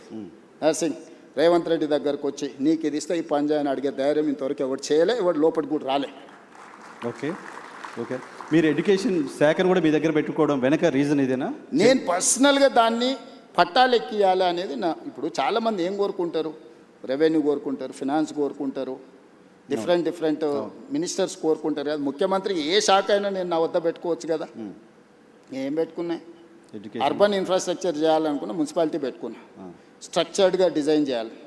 ఎడ్యుకేషన్ ఈ సమాజాన్ని పునర్నిర్మించాలనే కోరిక నాకుంది. దీన్ని ఎవరి దగ్గర పెట్టినా కూడా అది నేను అనుకున్న లక్ష్యం దిశగా పోతుందో పోదో అని నా దగ్గర పెట్టుకున్నా. ఈ రెండిట్లల్లా నేను రోజుకు 18 గంటలు రివ్యూలు చేస్తున్నాను. నువ్వు ఆఫీసర్లు అని అడుగు, చచ్చిపోతున్నారు ఆఫీసర్లు. సార్ మేము అంతకుముందు 3 నెలలకు ఒకసారి అట్లా కనిపిస్తే సార్ చెప్పేది 3 గంటలు వింటే మా పని హ్యాపీగా ఉండే సార్, మేము చెప్పాల్సిన అవసరమే లేదు. ఇప్పుడు నువ్వు పిలుస్తున్నావు అంటే మొత్తం తిరిగేసి చదవాల్సి వస్తుంది సార్ అని. సో ఇది డిఫరెన్స్. మీరు మాట్లాడుతుంది చూస్తే అర్థమవుతుంది. నేను ప్రతి ప్రశ్నకి కనీసం 10 నిమిషాలు మాట్లాడుతున్నారు. నాకు టైం 1 అవరే ఉంది. సో ఇంకా చాలా క్వశ్చన్స్ అడగాల్సి ఉన్నాయి. సో మీరు 18 గంటలు రివ్యూ నిర్మిస్తాను ముందుకు వచ్చినప్పుడు నిర్మాణంలో నువ్వు కూడా భాగస్వామి కావాలి. 18 గంటలు రివ్యూ చేస్తున్నారు కాబట్టి అంత నాలెడ్జ్ ఉంటుంది డెఫినెట్గా మీకు. రైట్, చాలా క్వశ్చన్స్ ఉన్నాయి sir. Drug free Telangana okay మాట్లాడుకున్నాం.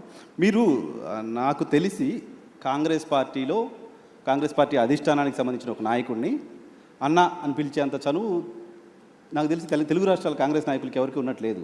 రాహుల్ గాంధీని జస్ట్ మిమ్మల్ని మేమంతా జర్నలిస్ట్ చాలామంది అన్న అని పిలిచినట్టుగా మీరు రాహుల్ గాంధీని అన్న అని పిలుచుకుంటూ తిరుగుతారు. అంత క్లోజ్నెస్ ఎలా వచ్చింది రాహుల్ గాంధీకి? ఇప్పుడు గాంధీ ఫ్యామిలీకి ఈ దేశం పట్ల విశ్వాసం అక్కడ కనపడితే ఇక్కడ దండం పెట్టుకుంటూ నిలబడుతుంటారు. అట్లా వాళ్ళకు ఉంటుంది. దానికి అనుకూలంగా పనిచేసేటోళ్ళను వాళ్ళు ఫ్యామిలీ మెంబర్స్ లాగా ట్రీట్ చేస్తారు. నాకు రాహుల్ గాంధీ గారి దగ్గర కాదు, ప్రియాంక గాంధీ గారైనా సోనియా గాంధీ గారి దగ్గర అయినా నాకు చాలా ఇంటిమసీ. అంటే నేను నా లైన్ ఎప్పుడు క్రాస్ కాను, కాకపోతే నాకు కంఫర్ట్ ఉంది. నేను ఏమనుకున్నా నేను చెప్పగలను. వాళ్ళకి ఏమనిపించినా వాళ్ళు నాకు మీకు కంఫర్ట్ ఇస్తారు. నేను ఫోన్ లేదు నీకు చూపిస్తే ఇప్పుడు ఒక టెక్స్ట్ పెట్టండి, ఇక్కడ లోకల్గా ఏదో కేసు అయిందంటే Revanth why don't you see that case అని.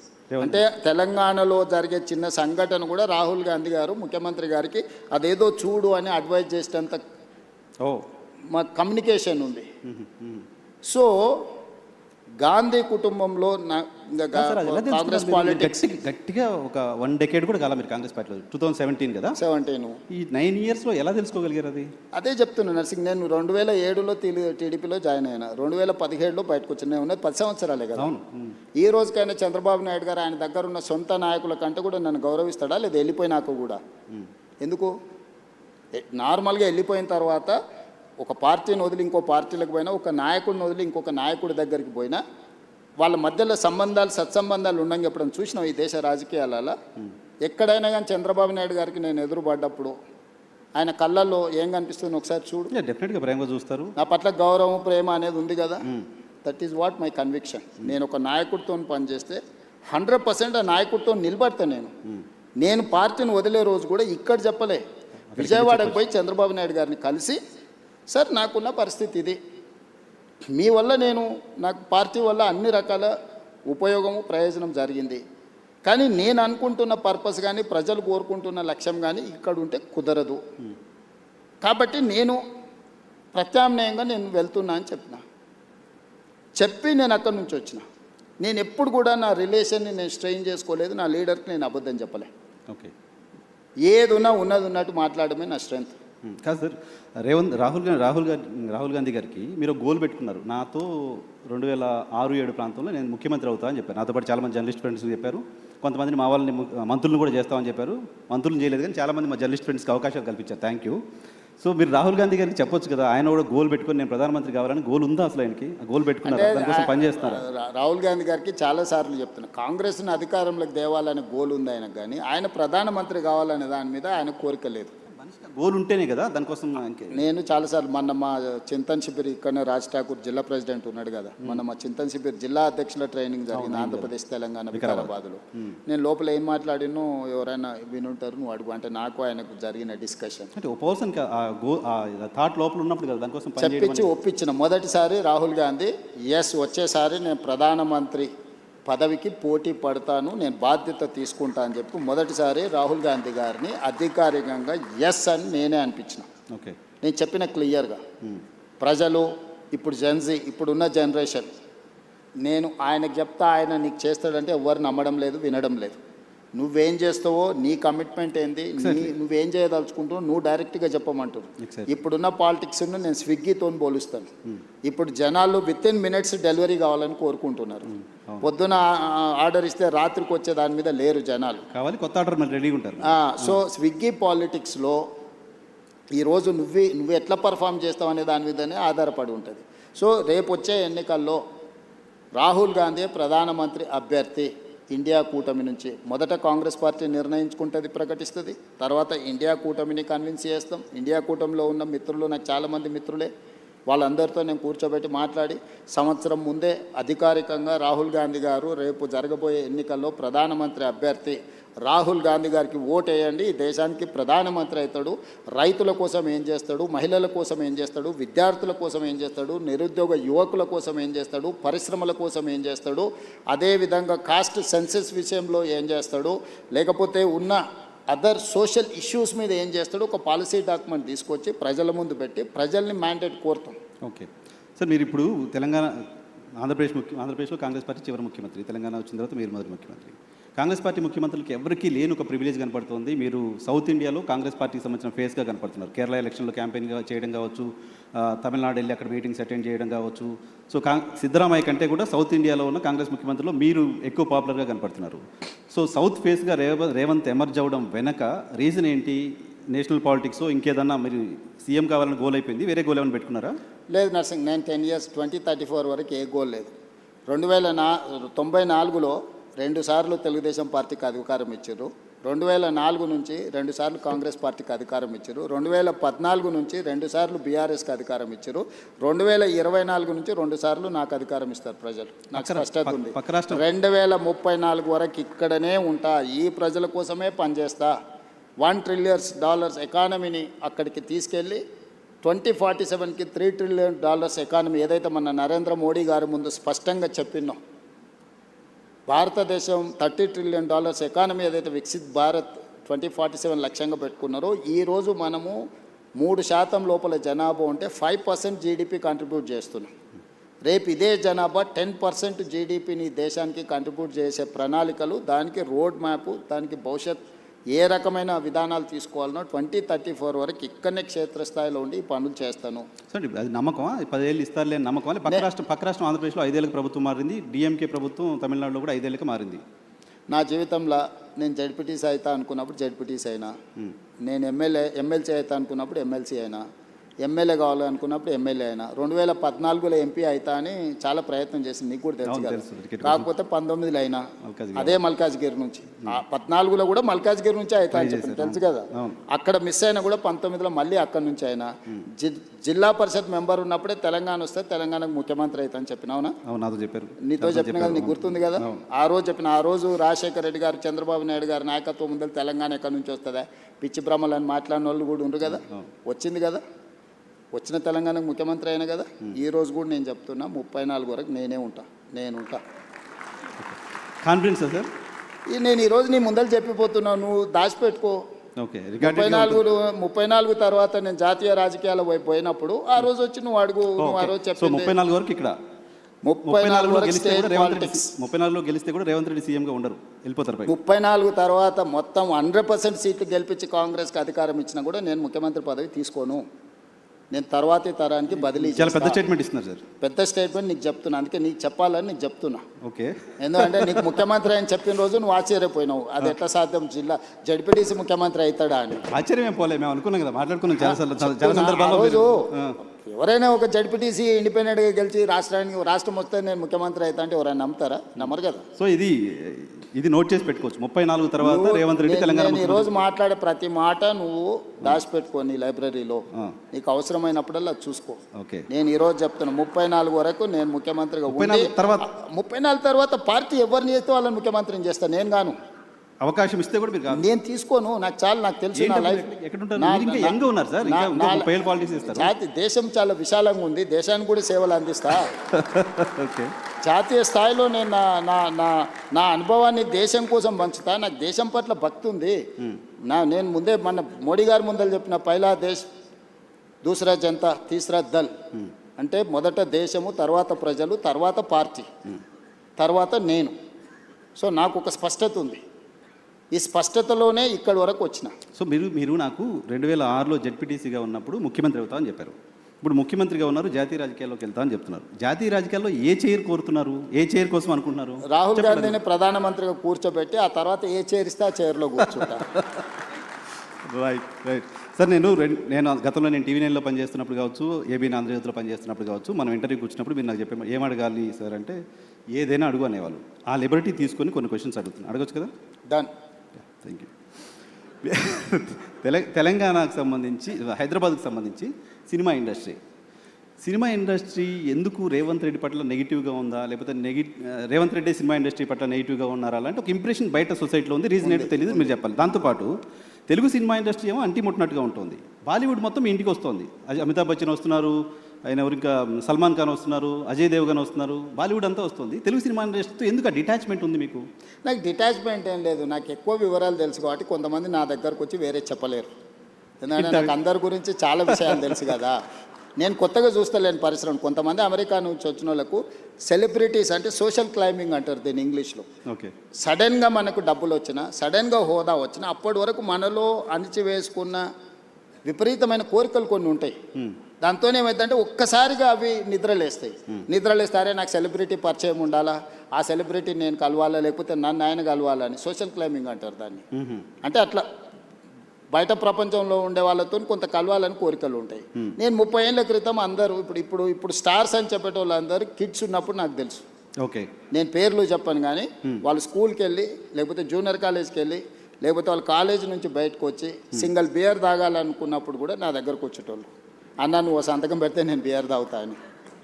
సింగిల్ బీర్ తాగడానికి మీరు వచ్చారు, మీ దగ్గరికి వచ్చారు. ముఖ్యమంత్రి అయిన తర్వాత మీ దగ్గర రావడానికి అదే భయపడుతున్నారు. చెప్తున్నా, అన్ని చూసిన తర్వాత నాకు వచ్చి కొత్తగా చెప్పలేరు కదా నర్సింగ్. ఓకే. సో అందుకోసమని నేను ఏ పరిశ్రమతోనైనా, ధూల్పేట్ల గుడంబ అమ్ముకునే వాళ్ళతోని నేను అంతే రిలేషన్ మెయింటైన్ చేస్తా. Top of the top star వచ్చినా కూడా నేను అట్లనే ఉంటా. Wipro, Microsoft or any other company CEO వచ్చినా నేను అంతనే ఉంటా. అమెరికన్ అంబాసిడర్ వచ్చినా కూడా నేను అదే విధంగా ఉంటాను. నువ్వు నా బిహేవియర్ చూడు, నువ్వు యావరేజ్ లీడర్తోనున్నా, ప్రధానమంత్రితోనున్నా నేను వంగి నమస్కారాలు పెట్టుడు, అతి వినయాలు చేసుడు, లేకపోతే టూ మచ్ ఏదో ఇంప్రెస్ చేసేసి ఏదో నటించేద్దామని నా బ్లడ్లోనే లేదు. నేను ఉన్నది ఉన్నట్టు ఉంటా, వచ్చేది వస్తుంది, పోయేది పోతుంది. ఇట్లుంటేనే ముఖ్యమంత్రి అయినా. ఇంకా కొత్తగా ఏంది నేను చేసేది? ఏం పని ఉంది? ఇప్పుడు ప్రతి ఒక్కరికి లైఫ్లో సక్సెస్కి ఒక ఫార్ములా ఉంటుంది. నువ్వు యాజ్ జర్నలిస్ట్ నువ్వు సక్సెస్ అయినావు అంటే నీకు ఒక ఫార్ములా ఉంటుంది, లేకపోతే ఒక వర్కింగ్ స్టైల్ ఉంటుంది, ఇంకొక లీడర్కి ఇంకొక లాగా ఉంటుంది, ఇంకొక సెలబ్రిటీకి ఇంకొక లాగా ఉంటుంది. నాకు నా లైఫ్ ఇట్లనే గౌరవాన్ని తెచ్చిపెట్టింది, హోదాని తెచ్చిపెట్టింది, ఈరోజు గుర్తింపు వచ్చింది. సో నా లైఫ్ అనేది ఇట్లనే ఉంటుంది నర్సింగ్. ఇందులో నేను అనేది టాలీవుడ్ బాలీవుడ్ కాదు, హాలీవుడ్ కూడా హైదరాబాద్లో షూటింగ్ జరగాలి, ఇండస్ట్రీని ఆ విధంగా తీసుకెళ్లాలని నేను ప్రయత్నం చేస్తున్నా. అందుకే ఈరోజు నెట్ఫ్లిక్స్ కానీ వీటన్నిటిని కూడా మనం ఇక్కడికి తీసుకొచ్చినాం. సో నేను ఇండస్ట్రీకి ఒక హబ్ లాగా క్రియేట్ చేయదలుచుకున్నా. ప్రపంచంలో ఉండే సినిమా ఇండస్ట్రీ హైదరాబాద్లో ఉండాలనేది నా కోరిక. ఓకే, నేను అందుకే ఆ విధమైన ప్రణాళికలు వేస్తున్నా. సో నేను ఇండివిజువల్స్ని టూ మచ్గా ప్లీజింగ్ చేసే పనిలో నేను ఉండను. ఓకే, నేను నా పని 18 గంటలు నేను పని చేయాలి. నా పనిలో ఈరోజు ఎవరు అవసరం, ఎవరిని కలవాలి, ఎవరి వల్ల రాష్ట్రానికి ప్రయోజనం ఉంటే నేను వాళ్ళ కోసం టైం స్పెండ్ చేస్తా. ఓకే. మీరు ముఖ్యమంత్రి కావడం కోసం బయట కాంగ్రెస్ పార్టీ మెస్సీని కూడా తెచ్చినా మీకు తెలుసు కదా. పిల్లలకు ఒక స్ఫూర్తి అయిన మెస్సీని తెస్తే కూడా తప్పు పట్టిరా. ఏం చేయాలి? నేను మైదానంలో మెస్సీని తెచ్చినా కానీ పబ్లో పోయి డ్రగ్స్ కోసం ప్రమోట్ చేయలే కదా. పబ్ కల్చర్ వాళ్ళు అనుకుంటుండ్రు, స్టేడియం కల్చర్, స్పోర్ట్స్ కల్చర్ నేను అనుకుంటున్నా. ఈ కల్చరల్ డిఫరెన్సెస్ ఉన్నాయి మాకు. Okay. So farm house culture వాళ్ళు అనుకుంటుండ్రు, కల్చర్ అని నేను అనుకుంటున్నా. ఈ కల్చరల్ డిఫరెన్సెస్ ఉన్నాయి. What should I do? Okay, okay. మీరు ముఖ్యమంత్రి కావడం కోసం చాలామంది కాంగ్రెస్ పార్టీ కార్యకర్తల కష్టం, మీ కష్టం, మీరు చాలా ఫేస్ చేశారు, అంత ఓకే. వీటన్నిటితో పాటు మీకోసం కష్టపడ్డ మీ సతీమణి గారు ఉన్నారు. అటు కూడా చాలా కష్టపడ్డారు కదా. లాస్ట్ 4-5 ఇయర్స్ అయితే చాలా కష్టపడ్డారు, తెలుసు మాకు. సో మహిళా రిజర్వేషన్ బిల్లుని కాంగ్రెస్ పార్టీ పార్లమెంట్లో వ్యతిరేకంగా ఓటేసిన సందర్భంగా భారతీయ జనతా పార్టీ మోడీ గారు చెప్పారు, కాంగ్రెస్ నాయకుల్ని ఇంట్లో మీ భార్యలు అడగండి ఎందుకు వ్యతిరేకంగా ఓటేసావని. అడిగారా మీ సతీమణి ఏమన్నా? ఇప్పుడు మోడీ గారైనా భారతీయ జనతా పార్టీలైనా మహిళా రిజర్వేషన్ ముసుగు తొడుక్కొని దక్షిణ భారతదేశాన్ని హత్య చేయాలనే ప్రయత్నం చేశారు. ఆ హత్యాయత్నాన్ని నేను అడ్డుకున్నా. మహిళా రిజర్వేషన్ కానీ నియోజకవర్గాల పునర్విభజనకు ఎలాంటి సంబంధం లేదు. పార్లమెంటు పెట్టిన బిల్లు సీట్ల పెంపకం అనేదే బిగ్గెస్ట్ సమస్య. సీట్ల పెంపకానికి వాళ్ళు ఎన్నుకున్న విధానాన్ని మాత్రమే మేము వ్యతిరేకించినాం. మహిళా రిజర్వేషన్ 2023లోనే పార్లమెంట్లో బిల్లు వచ్చింది. 100% రాజకీయ పార్టీలు అన్నీ మద్దతు ఇచ్చినాయి, అమలు చేయమను. ఇప్పుడున్న 543లో 33% 181 పార్లమెంటు సీట్లు 2011 జనాభా తీసుకొని ఇవాళ రేపు టెక్నాలజీ వచ్చింది. ఈ డేటా ఏఐకి అప్పచెప్పేస్తే 3 గంటలలో 181 సీట్లు ఏవేవి మహిళలకు రిజర్వేషన్లు అవుతావో ఇస్తుంది. ఒకవేళ టెక్నాలజీ మీద మీకు నమ్మకం లేకపోతే ఒక కమిషన్ అపాయింట్ చేస్తే 3 నెలల్లో టోటల్గా చేసేసి ఏ 181 మహిళలకు ఇవ్వచ్చు. ఆ ప్రయత్నం చేయడం లేదు. నియోజకవర్గాల పునర్విభజన 2008లో చేసిండ్రు. 2 సంవత్సరాలు పట్టింది అదంతా చేయడానికి.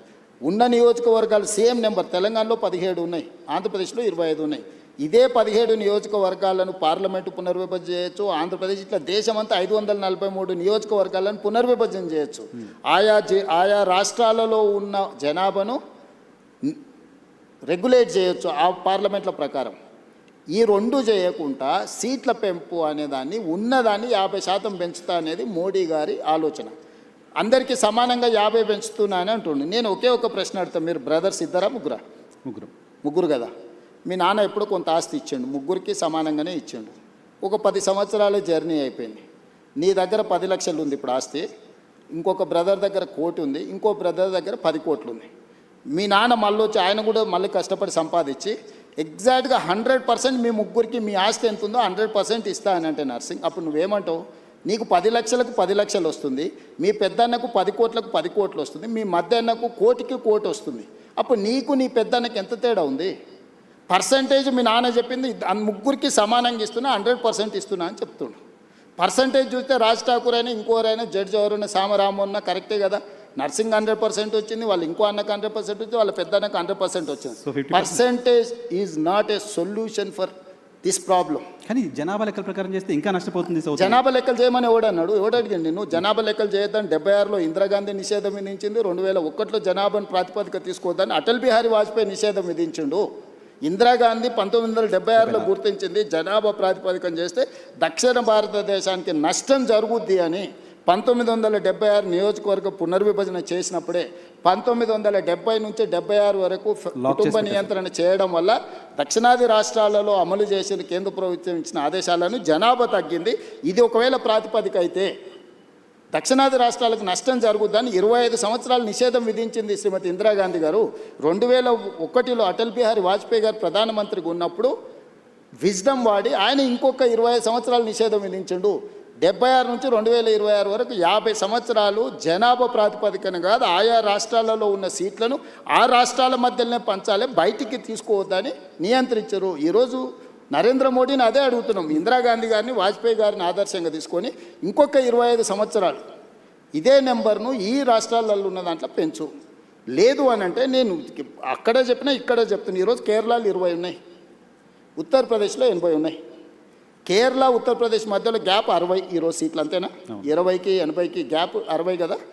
50% పెంచితే మోడీ గారు చెప్పినట్టు కేరళలో 30 అవుతాయి, ఉత్తరప్రదేశ్లో 120 అవుతాయి.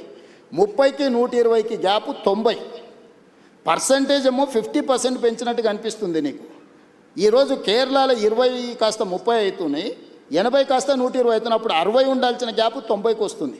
ఈ విధంగా 850 సీట్లు చేస్తే దక్షిణాది రాష్ట్రాలు 200 లోపలికి పరిమితం అవుతాయి, ఉత్తరాది రాష్ట్రాలు 650 అవుతాయి. మ్యాజిక్ నెంబర్ 425 అనుకుంటే ఉత్తరాది రాష్ట్రాలతోనే ప్రభుత్వం ఏర్పడుతుంది.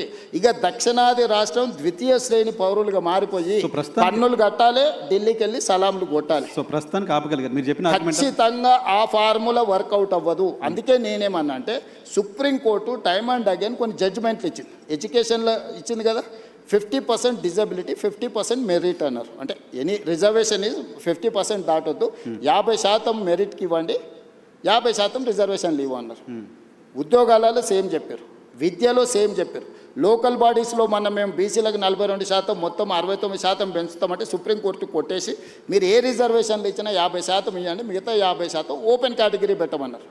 నేను అందుకే నరేంద్ర మోడీ గారికి సింపుల్ ఫార్ములా చెప్పిన, పర్ఫార్మింగ్ స్టేట్స్కి 50% ఇవ్వు, పాపులేషన్ బేసిస్ మీద నువ్వు ఏదైతే అంటున్నావు 50% తీసుకో.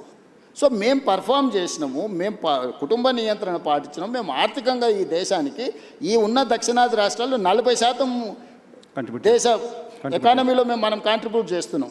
మేము పర్ఫామ్ చేయడం ఎందుకు? మేము కూడా ఉత్తరప్రదేశ్ లాకనో, బీహార్ లాకనో, బెంగాల్ లాకనో పిల్లలను సంతతిని పెంచుకుంటూ వెళ్ళిపోతే ప్రభుత్వము ఇప్పుడు డెవల్యూషన్ కూడా అదే ప్రాతిపదికనిస్తుంది. ఇవాళ మనం ₹1 పన్ను కడితే మనకు 42 పైసలు వస్తుంది. బీహార్ ₹1 కడితే పన్ను ₹6.50 పోతుంది, ఉత్తరప్రదేశ్కు ₹3.50 పోతుంది, మధ్యప్రదేశ్కు ₹2.50 పోతుంది. నేను అడుగుతున్న ఈ దేశంలో కష్టపడి సంపాదించి పన్నులు కట్టేటోనేమో నువ్వు శిక్షిస్తావు, దుబారగా తిరిగేటోడు, గాలికి తిరిగేటోడు, ఏ పని చేయనోడు, ఎందుకు కొరగానోనికి నువ్వు అడ్డగోలుగా డబ్బులు ఇచ్చుకుంటూ పోతున్నావు. ఎన్ని రోజులు భరించాలి? ఆంధ్ర తెలంగాణ పంచాయతీ ఆగిపోయింది కాబట్టి పొలిటికల్ సప్రెషన్ ఇది చివరికి రాజకీయ వివక్షగా మారుతుంది. ఆంధ్రప్రదేశ్ అంటే దక్షిణాది రాష్ట్రాల 200 సీట్లతో పని లేకుండానే ఈరోజు 131 ఉన్నాయి, 50% పెరిగితే 196 అవుతాయి. 850లో దక్షిణాది రాష్ట్రాలన్నీ కలిసి కేరళ, తమిళనాడు, తెలంగాణ, ఆంధ్రప్రదేశ్, కర్ణాటక, పాండిచ్చేరి అందరం కలిస్తే కూడా 196 అవుతున్నాం. 850లో 190, 200 తీసేస్తే వాడికి 450 అక్కడనే వచ్చేస్తున్నాయి. తెలంగాణ అంటే ఈ దక్షిణాది దేశ రాష్ట్రాల నుంచి సింగిల్ కంట్రిబ్యూషన్ కూడా అవసరం లేకుండా ప్రభుత్వం వస్తే మంత్రి కాదు కదా, చెప్పరాసిన నౌకరు కూడా ఇయ్యాడు. రైట్ సార్, ఒక 2 క్విక్ క్వశ్చన్స్ ఉన్నాయి, టైం కూడా అయిపోతుంది, మీ టైం చాలా తీసుకున్నాను నేను. సో మహిళల పైన దాడులకు సంబంధించిన అంశంలో తెలంగాణ ప్రభుత్వం పైన చాలా విమర్శలు చేస్తున్నారు. మహిళలపైన దాడులు అరికట్టడంలో ఫెయిల్ అయింది, గతంలో షీ టీమ్స్ ఉండే ఇంకేదో చేశాము, ఇప్పుడు అది ప్రాపర్గా లేదు అనే విమర్శ వస్తుంది. రీసెంట్గా కేంద్ర మంత్రి బండి సంజయ్ గారి కుమారుడికి సంబంధించిన అంశం ఒకటి ఉంది, దానిలో ప్రభుత్వం ప్రాపర్గా యాక్ట్ చేయలేదు లాంటి ఒక విమర్శని మీ ప్రభుత్వం ఫేస్ చేస్తుంది. అంటే నేను అనేది మహిళల దాంట్లలో నువ్వు పాత కేసులు ఇప్పుడు క్రైమ్ చూడు, మేము నియంత్రించింది చూడు, గతంలో జరిగిన బ్రూటల్ రేప్స్ కానీ, టీఆర్ఎస్ లీడర్లే ఇన్వాల్వ్ అయ్యి మహిళల మీద చేసిన దాడులు కానీ అన్నీ లెక్క తీసుకో. ఎస్, నువ్వు అన్నది బండి సంజయ్ గారి వివాదం జరుగుతుంది. మొట్టమొదట 8th రోజు 8వ తారీఖు రోజు రాత్రి 7:30 గంటల 8 గంటల ప్రాంతంలో వాళ్ళ మదర్ పేట్ బషీరాబాద్ పోలీస్ స్టేషన్కి వచ్చి ఒక ఫిర్యాదు చేసింది, మా అమ్మాయి మీద లైంగిక దాడి జరిగింది, మీరు ఫిర్యాదు చేయండి అని. వితిన్ ఏ అవర్ మేము ఫోక్సో కేసులు కట్టి తల్లి ఇచ్చిన స్టేట్మెంట్ మీద రికార్డ్ చేసినాం. ఒక కంప్లైంట్ వచ్చినాక 24 గంటల లోపల ఆ అమ్మాయి బాధితురాలి స్టేట్మెంట్ తీసుకోవాలి. ఇక్కడ ఆ అమ్మాయి మైనర్ అనేది ఎవరు ప్రూవ్ చేయాలా? ఇమ్మీడియట్గా అమ్మాయితోనే వెళ్ళి స్టేట్మెంట్ తీసుకొని సెక్షన్స్ ఆల్టర్స్ చేసినాం. 10th రోజు ప్రధానమంత్రి ఇక్కడికి వచ్చింది. మేము ఎక్కడికి వెళ్ళాలి? ప్రధానమంత్రికి 9-10 తారీఖు 10,000 మంది పోలీసులతో రక్షణ కల్పించాల్సి వచ్చింది. ప్రధానమంత్రి గారు ఒక్క ప్రోగ్రామ్ అటెండ్ కావాలి, 6 ప్రోగ్రాంలు అటెండ్ అయ్యారు.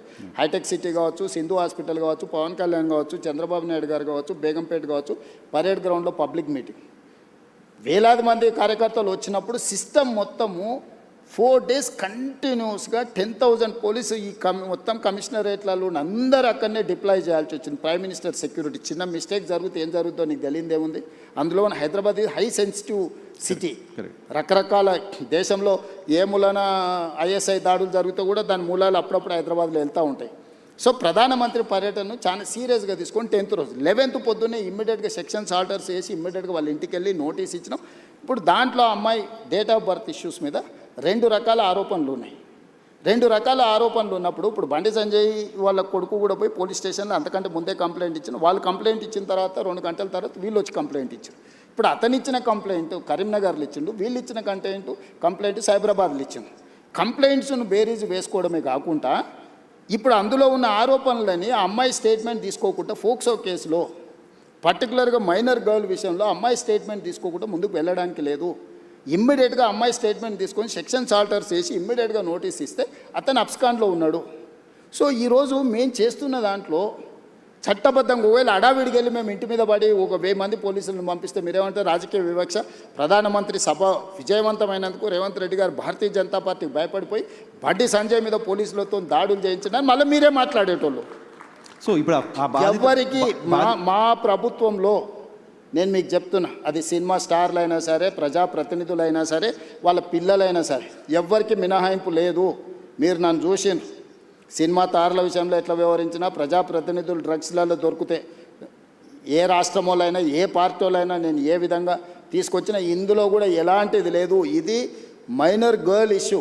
మేము గట్టిగా చెప్పడానికి లేదు, ఎట్లా పడితే అట్లా వ్యవహరించడానికి లేదు. ఆ బాధిత కుటుంబానికి రాష్ట్ర ముఖ్యమంత్రిగా నేను న్యాయం చేస్తానని ఒక హామీ ఈ వేదిక నుంచి ఇవ్వగలుగుతారా సార్? నేను అనేది ఎవరైతే నేరస్తులు ఉందో 100% శిక్షించే బాధ్యత నాది. హోంశాఖనే కాదు, నేను ముఖ్యమంత్రిని. నేను పక్కడ్బందీగా ప్రణాళిక చేస్తున్నా.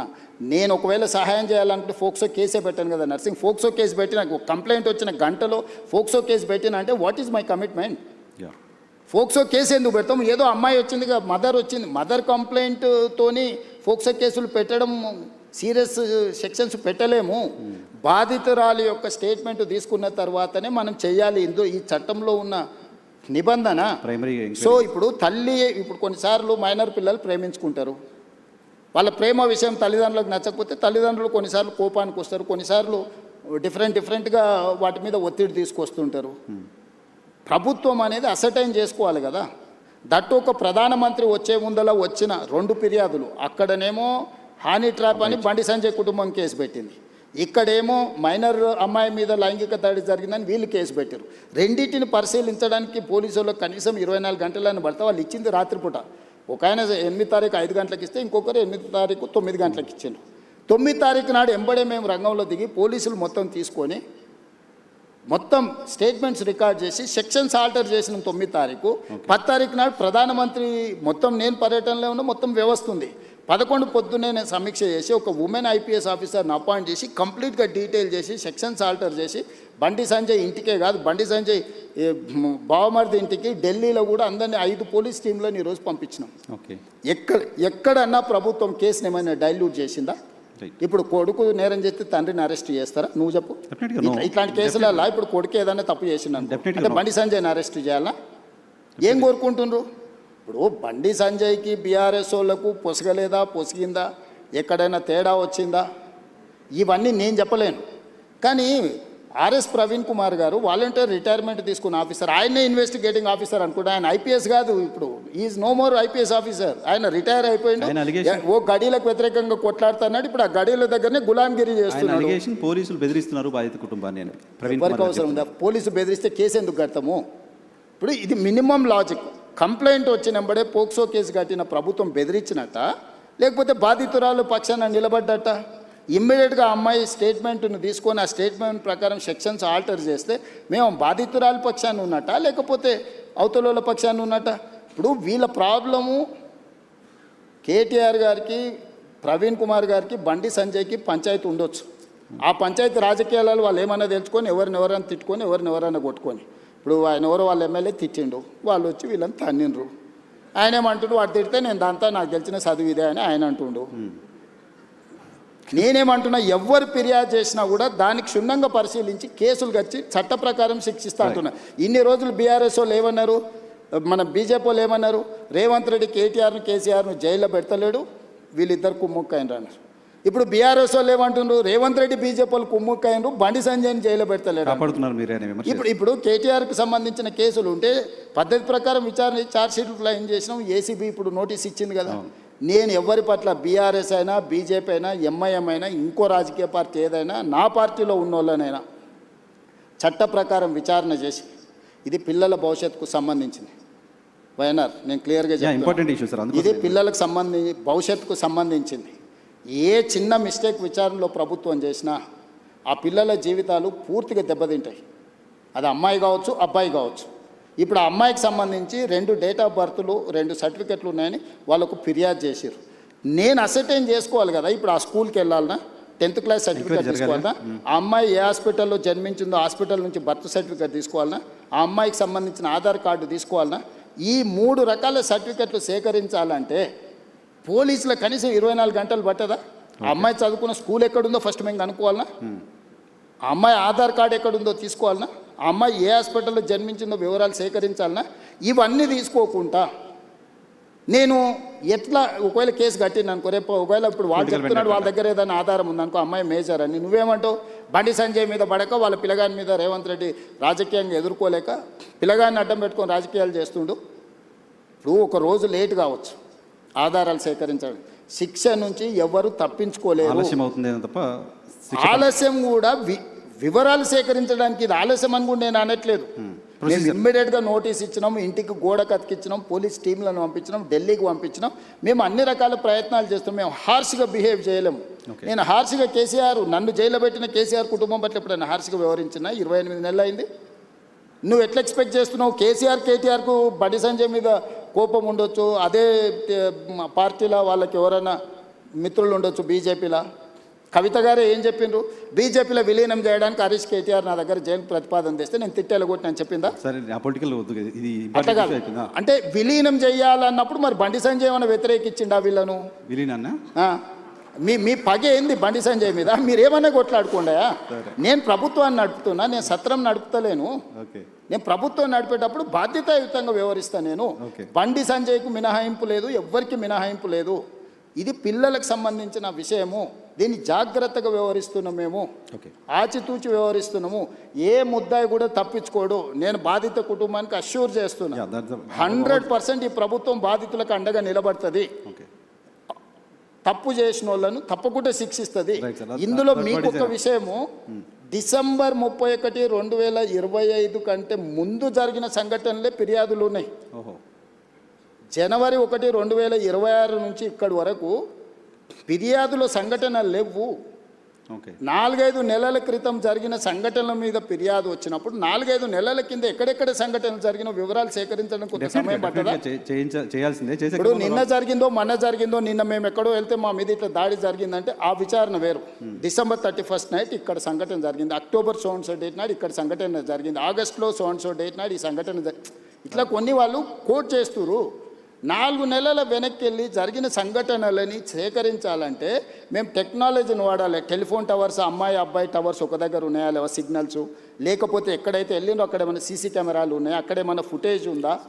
పోలీస్ విచారణ అంతా ఓకే. అరే మరి అంటే మీరు సింపుల్గా ఎందుకు అర్జెంటుగా తీసుకొచ్చేసి కోదండం ఎక్కించి కొడతలేరు, సంజయ్ కొడుకును ఊరేస్తలేరు? ఈ అంటే ఏమంటారు, ఇది ఇది ఎట్లా ఆన్సర్ చేయాలి? నేను దాని గురించి ఎక్కువ డిస్కషన్ ఒకటి జనరల్గా ఆన్సర్ చేయాల్సింది ఏంటంటే, భారత హోంశాఖ మంత్రి కొడుకు కేసు అయిన తర్వాత పారిపోవడం ఏంటి? అది చాలా తప్పు. అది బండి సంజయ్ గారు నైతిక బాధ్యత తీసుకొని కొడుకుని ఎంబడే విచారణకు పంపించాలి. నేను కూడా సూచన చేస్తున్న ప్రజాప్రతినిధిగా ధైర్యంగా ఎదుర్కోవాలి. పారిపోతే పరిష్కారం కాదు కదా. నేను బండి సంజయ్కి సూచన చేస్తున్నా. బండి సంజయ్ కూడా కష్టపడి కింది నుంచి కార్యకర్త నుంచి అక్కడికి వచ్చిండు.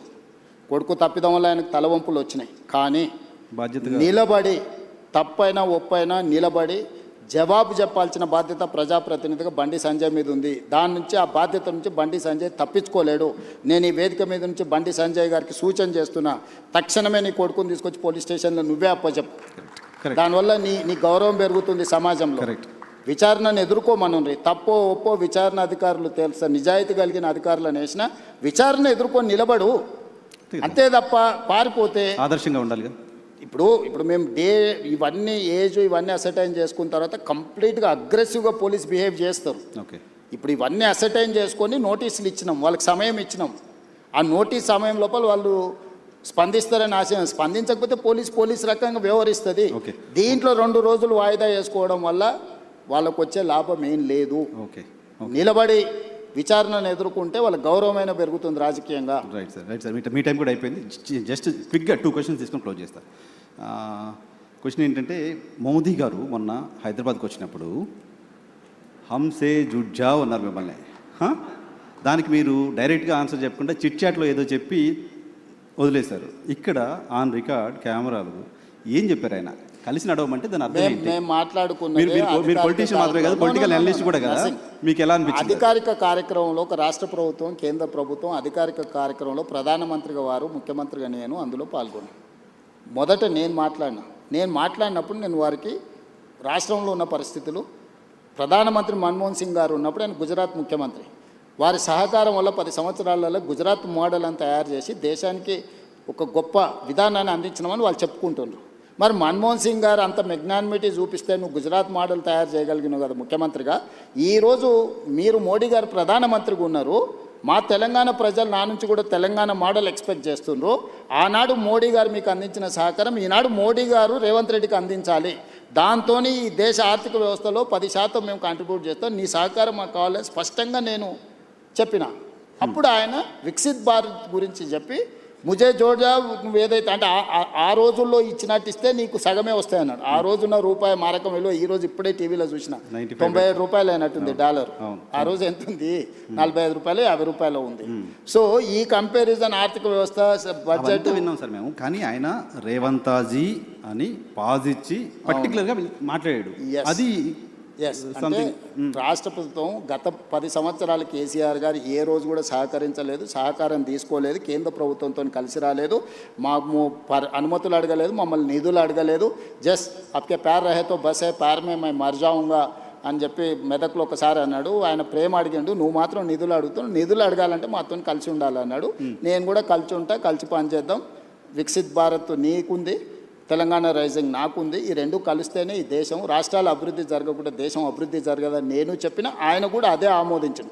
మా మధ్యలో 2 ప్రభుత్వాల యొక్క సహకారము, పాలసీ పెరాలసిస్ లేకుండా పాలసీ ఎక్స్చేంజ్ చేసుకోవడానికి అవసరమైన ప్రణాళికలు మాట్లాడుకున్నాము. మోడీ గారికి నా కమిట్మెంట్ తెలుసు పాలిటిక్స్లో, ప్లస్ నేను నడుపుతున్న ప్రభుత్వం విధానం కూడా ఆయనకు తెలుసు. కాబట్టి రాజకీయాలకు తావులేదు. ఆయన ఒకవేళ అక్కడ మాట్లాడినుంటే, పరేడ్ గ్రౌండ్లో ఇదే మాట్లాడినుంటే పార్టీ మీటింగ్ కాబట్టి చెప్పేటోని. మేము కలిసి పాటుకున్నదే ప్రభుత్వ అధికారిక కార్యక్రమం, మైకుల ముందల్లే ఇద్దరం మాట్లాడుకున్నాం. దీంట్లో ఒకవేళ నువ్వు అనుకున్నది ఉంటే తెర వెనుక కూడా మాట్లాడుకోవచ్చు కదా నరసింగ్. అవును. కాబట్టి ఆయన తెలంగాణ రాష్ట్రానికి ఎవరైనా ఇబ్బంది పెట్టడం కోసం బహుశా మిమ్మల్ని అలా ఇన్విటేషన్ ఇచ్చారు. అందరు ఎదురుగానే మాట్లాడిండు. ఇది అందరు బహిరంగంగా జరిగిందే. ఆయన ఓపెన్ ప్రపోజల్ కలిసి రమ్మని తెలంగాణ ప్రభుత్వానికి ఇచ్చిండు, కేంద్ర ప్రభుత్వంతో కలిసి రమ్మని. కేంద్ర ప్రభుత్వం మీరు అంత ఫార్మల్గా చెప్పండి. మీరు పొలిటీషియన్ కంటే కూడా పొలిటికల్ అనలిస్ట్గా చాలా బాగా పాలిటిక్స్ అనలైజ్ చేస్తారు, నాకు తెలుసు. ముఖ్యమంత్రిని ప్రధానమంత్రి పాజ్ ఇచ్చి టీచ్ చేస్తున్నట్టుగా మాట్లాడితే దాన్ని రకరకాలుగా అనుకుంటే మంచిదే కదా. నాకు డిమాండ్ ఉందని నీకన్నా అర్థమైంది కదా. పోనీ రేవంత్ రెడ్డికి డిమాండ్ లేదు, అవుట్డేటెడ్ కాదు, రేవంత్ రెడ్డికి డిమాండ్ ఉంది అనేది అర్థమైంది కదా. డిమాండ్ అండ్ సప్లై కదా మార్కెట్ అంతా. సో రేవంత్ రెడ్డికి ఈ దేశంలో డిమాండ్ ఉంది, అది తెలంగాణ ప్రజలకు గౌరవము. నేను తెలంగాణ ప్రజల కోసమే పనిచేస్తా, నాయకుడు రాహుల్ గాంధీ గారి సూచనల మేరకే పనిచేస్తా. నాకు గొప్ప అవకాశం అనుకుంటున్నా సోనియా గాంధీ గారితో కలిసి పనిచేయడం. సోనియా గాంధీ గారు లేకపోతే ఇంకా 1000 సంవత్సరాలైనా తెలంగాణ రాష్ట్రం అనేది నిజం కళ కాకపోయిండే. సోనియా గాంధీ గారు తెలంగాణ ఇచ్చిండ్రు కాబట్టి ఆ కృతజ్ఞతతోనైనా ఈ తెలంగాణ సమాజం తరఫున సోనియా గాంధీ గారితో కలిసి పనిచేయాలనేది నా భావన. నేను 2017లో కాంగ్రెస్లో చేరినప్పుడు రాష్ట్రంలో అధికారంలో లేదు, కేంద్రంలో అధికారంలో లేదు, కనుచూపు మేరలో వస్తుందన్న ఆశ కూడా లేదు ఆ రోజు. మీరు టీడీపీలో చేరినప్పుడు కూడా టీడీపీ అధికారంలో లేదు. సో నేను ఏ రోజు కూడా ఒక రోజు పార్టీ 2007లో నేను చంద్రబాబు నాయుడు గారితో చేరినప్పుడు రాజశేఖర రెడ్డి గారు ఎంత బలమైన నాయకుడు, ప్రభుత్వం ఎంత బలంగా ఉండేనో తెలుసు రాష్ట్రంలో, కేంద్రంలో. 2017లో నేను కాంగ్రెస్లోకి పోయినప్పుడు ఇక్కడ చంద్రబాబు నాయుడు గారు, అక్కడ మోడీ గారు అధికారంలో ఉన్నారు, ఎంత బలంగా ఉండేనో నీకు తెలుసు. అయినా నేను పోయి కాంగ్రెస్ పార్టీలో చేరిన. సో నేను నా మనసుకు నచ్చినట్టుగానే చేస్తా. నేను అవకాశాల కోసం అవకాశవాదిగా నేను వ్యవహరించను. నేను పార్టీ మారిన ప్రజలు నన్ను ఎందుకు ఆమోదించను, కాంగ్రెస్ పార్టీ కార్యకర్తలు నన్ను ఎందుకు హక్కున చేర్చుకున్నారంటే నేను నిబద్ధతతోని చేరిన అనేది వాళ్ళు విశ్వసించారు కాబట్టి. ఎగ్జాక్ట్గా 3 ఏళ్లలో నేను పార్టీ ప్రెసిడెంట్ అయినా, 5 ఏళ్లలో ముఖ్యమంత్రిని అయినా, 2.5 సంవత్సరాలు ముఖ్యమంత్రిగా చిన్న వివాదం లేకుండా, చిన్న సమస్య లేకుండా ప్రభుత్వాన్ని నడపగలిగిన. సో ఇక్కడ నేను కన్విక్షన్తో చేస్తాను. నేను చేసేటివన్నీ 100% కరెక్ట్ అని నేను చెప్పను. 10 పనులు చేస్తే 3-4 తప్పులు జరుగుతాయి, సరిదిద్దుకొని ముందుకు వెళ్తా. అన్నీ మనం చేసేటప్పుడు మంచి జరగాలనే చేస్తాము. మీరు కూడా ఒక 10 ప్రశ్నలు అడిగినారు. దీంట్లో ఒక 3-4 బ్రహ్మాండంగా ఉంటాయి, ఒక 2-3 యావరేజ్గా ఉంటాయి, ఒక 2-3 కొంతమందికి నచ్చకపోవచ్చు, అవసరమా ఇది అని అనుకోవచ్చు. కాకపోతే ఏం చేయకుంటుంటే ఏ తప్పు జరగదు. 10 పనులు చేస్తే 2 తప్పులు జరుగుతాయి, అవి సవరించుకొని ముందుకెళ్ళాలి. మీ పార్టీ కార్యకర్తల నుంచి చాలామంది చెప్తున్నమాట, మా ముఖ్యమంత్రి హైదరాబాద్లో ఉంటున్నారు, ఉన్న కలుస్తున్నారు, ఓకే, కానీ జిల్లాల్లోకి ఎప్పుడు వస్తారు, జనాల్లోకి ఎప్పుడు వస్తారు, కార్యకర్తలకు వెళ్ళి వస్తారు, ఎప్పుడు వస్తారు, పాదయాత్ర టైంలో కలిసిన వాళ్ళు కావచ్చు, చాలామంది గ్రాస్ రూట్లో ఏం జరుగుతుందో ముఖ్యమంత్రికి తెలుసుకోవాలి, మీరు ఏమన్నా ఇంటర్వ్యూలో ఆ మాట చెప్పండి అని చెప్పారు. డెఫినెట్గా నేను రెగ్యులర్గా నువ్వు చూడు ఎవ్రీ 15-20 డేస్కు జిల్లాల ప్రోగ్రాంలు పెట్టుకొని వెళ్తున్నాను. కాకపోతే ఇక్కడ అధికారులు కానీ, నాయకులు కానీ, పరిపాలన కానీ అస్తవ్యస్తంగా ఉంది. దీన్ని అత్యంత సమయము ఇక్కడ కేటాయించి దీన్ని పట్టాలు ఎక్కించకుండా మళ్ళీ గ్రామాలకు వెళ్ళినా. ఒకప్పుడు నేను సమస్యల్ని లేవనెత్తడానికి గ్రామాలకు వెళ్ళినా, ఇప్పుడు సమస్యలను పరిష్కరించడానికి వెళ్ళాలి. పరిష్కరించాలా అంటే నాకు నిధులు ఉండాలి. నేను గ్రామానికి ఎంత రోడ్డు లేదు, స్కూల్ లేదు, లేకపోతే తాగునీరు లేదు అడిగితే నేను నిధులు అక్కడికక్కడ ఇవ్వాలి. లేకపోతే ఆ జిల్లాలో పెండింగ్ ప్రాజెక్టులను పూర్తి చేయాలి. ఇప్పుడు ఆదిలాబాద్ పోయినా తుమ్మిడేటి ప్రాజెక్ట్ ఉంది, దాన్ని కట్టాలన్నా, దాని అనుమతులు తీసుకురావాలన్నా నేను చాలా శ్రమ చేయాల్సి ఉంటుంది. ఇట్లనే నా సొంత జిల్లాల పాలమూరులో అది కల్వకుర్తి కావచ్చు, భీమా కావచ్చు, నెట్టంపాడు కావచ్చు, కోయిల్సాగర్ కావచ్చు, పాలమూరు రంగారెడ్డి కావచ్చు, అన్ని ప్రాజెక్టులు 60-70 ఏళ్ళ నుంచి ఇంకా ఏదో అసంపూర్తితోనే ఉన్నాయి. వీటిని చేయాలంటే ఇప్పుడు నాకు భూసేకరణ కోసమే నిన్నమని ఎన్ని కావాలంటే ఒక 1500 కోట్లు కావాలన్నారు. 1500 కోట్లు ఒక మహబూబ్నగర్లో సాగునీటి ప్రాజెక్టులో భూసేకరణకే కావాలంటే నేను నిధుల సమీకరణ మీద నేను సమయం కేటాయిస్తున్నా. ఇప్పుడు నేను కలవడానికంటే కూడా కలిసినప్పుడు నా దృష్టికి తెచ్చిన సమస్యల్ని పరిష్కరించడం అత్యంత కీలకము. ప్రజలు అది కోరుకుంటున్నారు నా నుంచి. కార్యకర్తలు ఏంటంటే నాతోనున్న ఇంటిమసో లేకపోతే నాతోనున్న పరిచయమో ఒకసారి కలవాలని. అందుకే నేను మ్యాక్సిమం నా ఇంటికాడ ఎవరు వచ్చినా నేను కలుస్తాను. నా దగ్గర ఏం పెద్ద బ్యారికేడ్స్ ఉండవు, ఇవన్నీ ఏం వ్యవస్థ ఉండదు. నేను ఏ ఇంట్లో ఉన్నానో అదే ఇంట్లో ఉన్నా, జడ్పీటీసీ ఉన్నప్పుడు ఏ ఇంట్లో ఉన్నానో, ముఖ్యమంత్రిగా అదే ఇంట్లో ఉంటున్నా. అదే విధంగా వచ్చిన వాళ్ళల్లో టీ తాగుతారు, నాతో 5 నిమిషాలు మాట్లాడతారు, పోతారు. సరే వాళ్ళు అడిగిన వాళ్ళు ఇప్పుడు నా దగ్గర పదవి ఇచ్చే అవకాశం ఉంది కాబట్టి పదవులు అడిగితే నేను ఇవ్వలేకపోవచ్చు. ఎందుకంటే ఉన్నాయి లిమిటెడ్, పోటీ ఎక్కువ ఉంటుంది. కాంగ్రెస్ అంటే మరీ ఎక్కువ ఉంటుంది. సో దాంట్లో ఏరి కూరి కొంచెం జాగ్రత్తగా ఇవ్వాల్సి ఉంటుంది. ప్లస్ నేను చాలా క్లోజ్ కాబట్టి చాలా మంది నాకు ఇంత దగ్గర అన్న నేను అడగంగానే ఎంబడే టైప్ కొట్టి సంతకం పెట్టిస్తాడు అనుకుంటారు. అది అసాధ్యం. చాలా మందికి మీతో ఉంది కాబట్టి న్యాచురల్గా 17 ఏళ్ళు నేను అపోజిషన్లో ఉన్నా అంటే వీళ్ళందరితో ఉండబట్టే కదా నేను ఇక్కడికి వచ్చిన. ఎంతమంది పరిచయం ఉంటారు. సో వాళ్ళందరినీ సంతోషపెట్టాలంటే అది చాలా కష్టంతో కూడుకున్న పని. అయినా నా ప్రయత్నం నేను చేస్తున్నాను. ఇప్పటివరకు ఇచ్చిన కార్పొరేషన్లు కానీ, చైర్మన్లు కానీ, ఎమ్మెల్సీలు కానీ, రాజ్యసభలు కానీ నువ్వు తీసుకో. ఇచ్చిన వాళ్ళకు కూడా తెలియదు వాళ్ళకి వచ్చినట్టు. ఓకే, కొంతమంది మన కార్పొరేషన్లు ఇస్తే ఆర్టీసీ బస్ ఎక్కువ వచ్చారు, నాకు చైర్మన్ ఇచ్చిండంట అన్న అని వాళ్ళకు కూడా తెలియదు. ఇప్పుడు బల్మూరు వెంకట్కి ఇచ్చినాం, అద్దంకి దయాకర్కి ఇచ్చినాం, అంటే ఎమ్మెల్సీలు కానీ ఇవన్నీ కానీ. కాంగ్రెస్లో ఎప్పుడైనా యూత్ కాంగ్రెస్ అనిల్ యాదవ్కు రాజ్యసభ ఇచ్చినాం. ఎప్పుడన్నా ఏ పార్టీలో జరిగిందా? మంత్రులు శ్రీహరి మా జిల్లా పార్టీ ప్రెసిడెంట్, అడ్లూరు లక్ష్మణ్ మా జిల్లా పార్టీ ప్రెసిడెంట్, వీళ్ళందరూ ఇవాళ మంత్రులు అయినరు కదా. ఇట్లాంటి వాళ్ళని కింది నుంచి వచ్చిన వాళ్ళను, జిల్లా ప్రెసిడెంట్లను, లేకపోతే చిన్న పదవులు ఉన్న వాళ్ళను శంకర్ నాయక్ జిల్లా ప్రెసిడెంట్ ఇస్తే ఎమ్మెల్సీ చేసినాం. ఇట్లా నువ్వు వెడ్మ బొజ్జు ఇందిరమ్మ ఇంట్లో ఉంటాను నేను, ఏదో గుడి నాగోబ జాతరకు పోతే చిన్న కార్యకర్త అక్కడ ఉన్న వాళ్ళని గుడికాడ వాళ్ళ వీళ్ళని జరుపుతుంటే కొంచెం యాక్టివ్గా అనిపించినారు. ఆ పిల్లోని ఇక్కడ పిల్లు ఫోన్ నెంబర్ రాసుకొని మా పిఏ చెప్పి వాని పేరు రాసుకొని వాని టికెట్ ఇస్తే వాడు ఈరోజు ఎమ్మెల్యే అయ్యిండు. మందుల సామెలు నీకు కూడా బాగా తెలుసు. టికెట్ ఇవ్వాలనుకున్నప్పుడు పిలిచిన, అంటే ఆయన అడిగిండు వచ్చి ఎన్ని ఉన్నాయన్న, 2 ఉన్నాయి సార్ అన్నాడు. సరే పో అని చెప్పిన. ఇవ్వాలనుకున్నప్పుడు పిలిచిన, ఏదో ఉన్నాయన్నావు కదా 2 అంటే 2 కోట్ల అన్న, కాదు సార్ 2 లక్షలు అన్నాడు. మరి ఉన్నాయా 2 లక్షలు అన్న? లేదు సార్, నిన్న మన హైదరాబాద్కు నాయకుల దగ్గర తిరగడానికి 1,50,000 ఖర్చు అయిపోయినాయి, 50,000 ఉన్నాయి సార్ అన్నాడు. పోనీ 50,000 అన్న మరి నామినేషన్కి దీనికి ఉంటాయంటే అవి కూడా ఎక్కడి సార్, నువ్వు టికెట్ ఇస్తే బట్టలు కొనుక్కోవాలన్నాడు. అంటే ₹1 లేకుంటే టికెట్ ఇచ్చినా వాళ్ళందరూ ఎమ్మెల్యేలు అయినా 50,000 మెజార్టీతో గెలిచింది మందుల సామెలు. సో ఇట్లా చాలా మంది ఉన్నారు సక్సెస్ స్టోరీ ఉన్నోళ్ళు ఉన్నారు. ఇప్పుడు ఆస్పిరేషన్స్ ఉన్నాయి, మిమ్మల్ని రావాలి, మీరు జిల్లాలో తిరగాలి అని కోరుకుంటున్న వాళ్ళు చాలా మంది ఉన్నారు. సరే, డెఫినెట్గా ఇస్తాము. డెఫినెట్గా నేను చెప్పేది ఏంటంటే ఒక్కోసారి ఒకరికి అదృష్టం వరిస్తుంది, ఒకరికి కష్టం వరిస్తుంది, ఒకరికి ఆలస్యం అవుతుంది. కానీ నా దగ్గర ఏ కుర్చీ ఖాళీగా పెట్టాను. వీలైనంత మేరకు చాకలి ఐలమ్మని ఎవరైనా గుర్తుపెట్టుకుర్రా? శ్రీకాంతాచారి తల్లిని ఎవరైనా గుర్తుపెట్టుకుర్రా? మహిళా కమిషన్ మెంబర్ ఇచ్చారు. కోదండరామ్ సార్ని ఎవరైనా గుర్తుపెట్టుకుర్రా? ప్రొఫెసర్ తిరుమలరావు గారిని ఎవరైనా గుర్తుపెట్టుకున్నా? అక్నూరు మురళిని ఎవరైనా గుర్తుపెట్టుకున్నా? నేను ఇట్లా ఒక 50 పేర్లు చెప్తాను. తెలంగాణ ఉద్యమంలో పార్టిసిపేట్ చేసిన వాళ్ళందరినీ పిలిచి పదవిచ్చి ప్రభుత్వంలో భాగస్వాములను చేసిన. ఓకే. సో 9 మంది కళాకారులను గుర్తించి కోటి రూపాయలు ఇచ్చి వాళ్ళకు పట్టాలు ఇచ్చి రాష్ట్ర అవతరణ దినోత్సవం గుర్తించిన. అందశ్రీ రాసిన పాట తెలంగాణ ఉద్యమాన్ని ఎక్కడికి తీసుకెళ్ళింది? 10 ఏళ్ళ ముఖ్యమంత్రి ఎన్నడన్నా చూడనని చూసిండా? జయ జయ హే తెలంగాణ గీతాన్ని రాష్ట్ర గీతంగా మార్చింది నేను కదా? తెలంగాణ తల్లిని అంకితం చేసింది నేను కదా? కులగణన చేసింది నేను కదా? మాదిగ వర్గీకరణ చేసింది నేను కదా? ఇవన్నీ ఎవరు చేసిరు? ఇవన్నీ నేనే కదా చేసింది. ఇవన్నీ కూడా సుదీర్ఘకాలంగా దశాబ్దాల నుంచి పెండింగ్ ఉన్న సమస్యల్ని కూడా ఒకటొకటి పరిష్కరించుకుంటూ వస్తున్నా నేను. మూసి ప్రక్షాళన కూడా అందరు ముఖ్యమంత్రులు మారినరు. కానీ నిక్కచ్చిగా నిలబడి ఏమైనా సరే చేస్తా అన్న వాళ్ళు ఒక్కరిని చూపించు. నేను ఈరోజు చెప్తున్నా, మూసి చేస్తా, ఎవరు అడ్డం వచ్చినా చేస్తా. మూసి నదిని ప్రక్షాళన చేసి నగరానికి అందిస్తా. ప్రపంచంలోనే అద్భుతమైన నగరం హైదరాబాదును తీర్చిదిద్దేత నాది. చెరువులలో ఎవరున్నా మొత్తం కూల్చి చెరువులనే కలుపుతా. నాలాలలో ఎంక్రోచ్మెంట్ ఉన్నా కొట్టేస్తా. వార్నింగ్ ఇస్తున్నారు ఖచ్చితంగా. ఎవరున్నా మీరే మర్యాద కాల్ చేస్తే సామాన్లు తీసుకుపోతారు. మీ వెనకాల ఎవడున్నా ఎవడు ఏసో మీడియాలో పెట్టినా ఏం ఊరుకోను. ఒకరోజు వెనక ఒకరోజు ముందు కూలడం ఖాయం.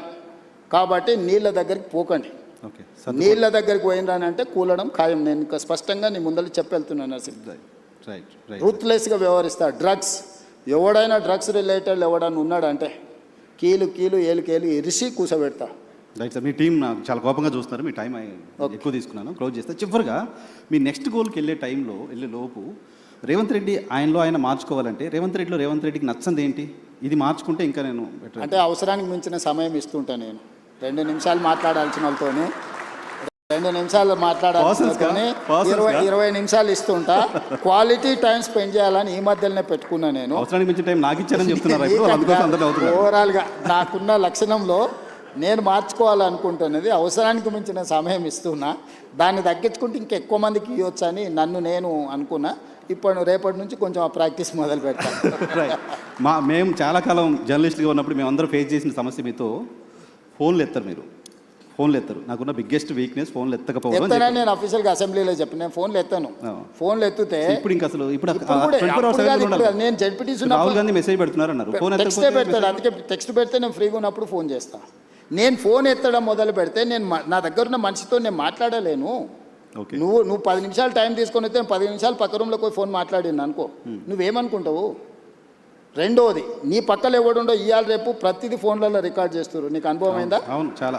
స్పీకర్ ఫోన్ ఆన్ చేసి చూడు ఇప్పుడు ముఖ్యమంత్రితో మాట్లాడతాను. రాత్రి 12ంటికి ఫోన్ చేస్తాడు వాడు, నాకు దగ్గరోడు. ఏం చేస్తున్నావు అన్న అంటాడు. రాత్రి 12ంటికి ఏం చేస్తావా? ఏందిరా నీ సమస్య ఏంటంటే మా ఇంట్లోకి పాము వచ్చిందన్న, నువ్వు పాము సంగతి ఏందో చూడంట. నేను పోయి పాము పట్టుకోవాలన్నా అంటే నేను ఎత్తే ఫోన్ని కూడా మీరు క్వాలిటీగా వాడుకోవాలి కదా. నిజంగా ఆపత్తు ఉంది, ఒక కష్టం ఉంది, లేకపోతే సంతోషం ఉంది అన్న, మా ఇంటికి ఫంక్షన్ ఉంది, మీరు రావాలి. లేదు నాకు ఈ ప్రాబ్లం ఉంది, పలానా వాళ్ళకి చెప్పంటే పర్వాలేదు. ఇవాళ రేపు ఫోన్ల ఉపయోగానికంటే దుర్వినియోగం ఎక్కువ జరుగుతుంది. Very true. కాబట్టి నేను మనుషులతో మాట్లాడితే తప్పితే ఫోన్లలో నేను మాట్లాడినా కూడా 1, 2, 30 సెకండ్స్ 1 మినిట్లో ఓకే రైట్, అవునా మంచిది రైట్ అని పెట్టేస్తాను. ఫోన్ నేను మాట్లాడాను. ఏంటంటే ఇవాళ రేపు మీడియా కూడా మీడియా లాగా లేదు కదా. ప్రతి పార్టీ ఒక ఛానల్ ఆల్మోస్ట్ వాళ్ళ కార్యకర్తలే కదా లోపలికి వచ్చి. మన ఊరికే నేను ఒకసారి చిట్చాట్ చేస్తేనే రికార్డ్ చేసుకొని పోయారు. మీతో నేను క్యాజువల్గా రికార్డ్ చేసుకొని పోయి పెట్టి పెద్ద నేషనల్ లెవెల్ ఇష్యూ అని తెలిసి శశి తరూర్ విషయం లేదు మాట్లాడినా. మరి అనెథికల్గా బిహేవ్ చేస్తున్నప్పుడు నేను మాత్రం ఏం చేయగలుగుతాను అసలు? జర్నలిస్ట్ ఫోన్లే అన్నట్ల జనరల్గా మీరు ఫోన్ జనరల్ కూడా ఫోన్ నేను ఎత్తాను బస్. ఫోన్ ఎత్తడం అనేది సర్పంచే ఎత్తలేకపోతుండు.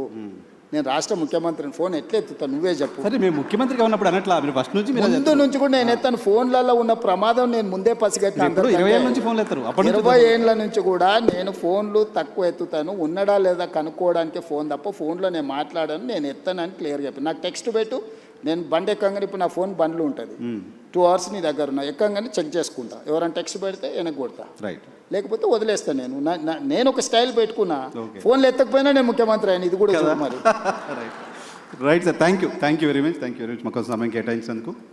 Sir one last question. మరి వే2 న్యూస్ కాన్క్లేవ్ గురించి, వే2 న్యూస్ గురించి మీ అమూల్యమైన సమయాన్ని కేటాయించి ఇచ్చేశారు. మీ అభిప్రాయాన్ని చెప్పవలసిందిగా రిక్వెస్ట్ చేస్తాను. సమాజంలో వస్తున్న మార్పుకు వే2 న్యూస్ సంకేతం. ఒకప్పుడు ప్రింట్ మీడియా 24 గంటలకు ఉండేది.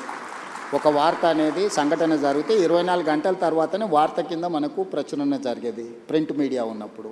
ఆ తర్వాత ఎలక్ట్రానిక్ మీడియా వచ్చింది, దూరదర్శన్ ఇవన్నీ కూడా. పొద్దుగాల 7 గంటలకు 9 గంటలకు, మధ్యాహ్నం ఒకసారి, రాత్రికి 7 గంటలకు ఒకసారి. సో ప్రతి 5-6 గంటలకు ఒకసారి ఉండేది. అక్కడి నుంచి మార్పు వచ్చినప్పుడు ప్రతి 1 అవర్కి ఒక న్యూస్ వచ్చింది. ఆ తర్వాత స్లోగా తగ్గుకుంటూ వచ్చి 1 minute వచ్చింది. ఇప్పుడు ఎవ్రీ సెకండ్ ఒక కొత్త న్యూస్ వస్తుంది. ఆ ఎవ్రీ సెకండ్ న్యూస్ క్రియేటరే వే2 న్యూస్. సో అది సమాజంలో వస్తున్న మార్పు, ప్రజల ఆసక్తి, వీటి అన్నిటినీ క్రోడీకరిస్తే వే2 న్యూస్ మీరు ఇంకా బాగా అభివృద్ధి చెందాలి. కాకపోతే నా సూచన ఒక్కటే, బయాస్డ్గా ఉండకండి, బ్యాలెన్స్డ్గా ఉండండి. ఇష్యూ మీరు ఎప్పుడూ ప్రతిపక్షమే, మీరు అది గుర్తుపెట్టుకోండి. నేను ఎప్పుడు జర్నలిజంని ఎల్లకాలం ప్రతిపక్షంలో ఉండేది ఎవరే అంటే జర్నలిస్టులు, జర్నలిజం అని నేను నమ్ముతా. ఏదో ఒక పక్షం తీసుకున్న రోజు దానికి ఉన్న గౌరవం తగ్గుతుంది. దయచేసి వే2 న్యూస్ కూడా నా సూచన ఒక్కటే, వ్యూస్ పెట్టకండి, న్యూస్ పెట్టండి. లేకపోతే ఇష్యూస్ని మీరు విశ్లేషించండి. దానివల్ల మాకు కూడా ఫీడ్బ్యాక్, కొన్నిసార్లు మాకు కూడా ఫోకస్లు ఉండదు. అంటే నేను ఒకటి అనుకుంటాను ఇట్లా వెళ్తే బాగుంటుందని, కొన్నిసార్లు దాంట్లో ఏదో ఫ్లా ఉంటుంది. ఇలాంటి వాళ్ళు సీనియర్ జర్నలిస్టులు కూర్చొని విశ్లేషించి ఒక ఆర్టికల్ పోస్ట్ చేసిండ్రు అనుకో, మాకు ఐ ఓపెనర్ అవుద్ది.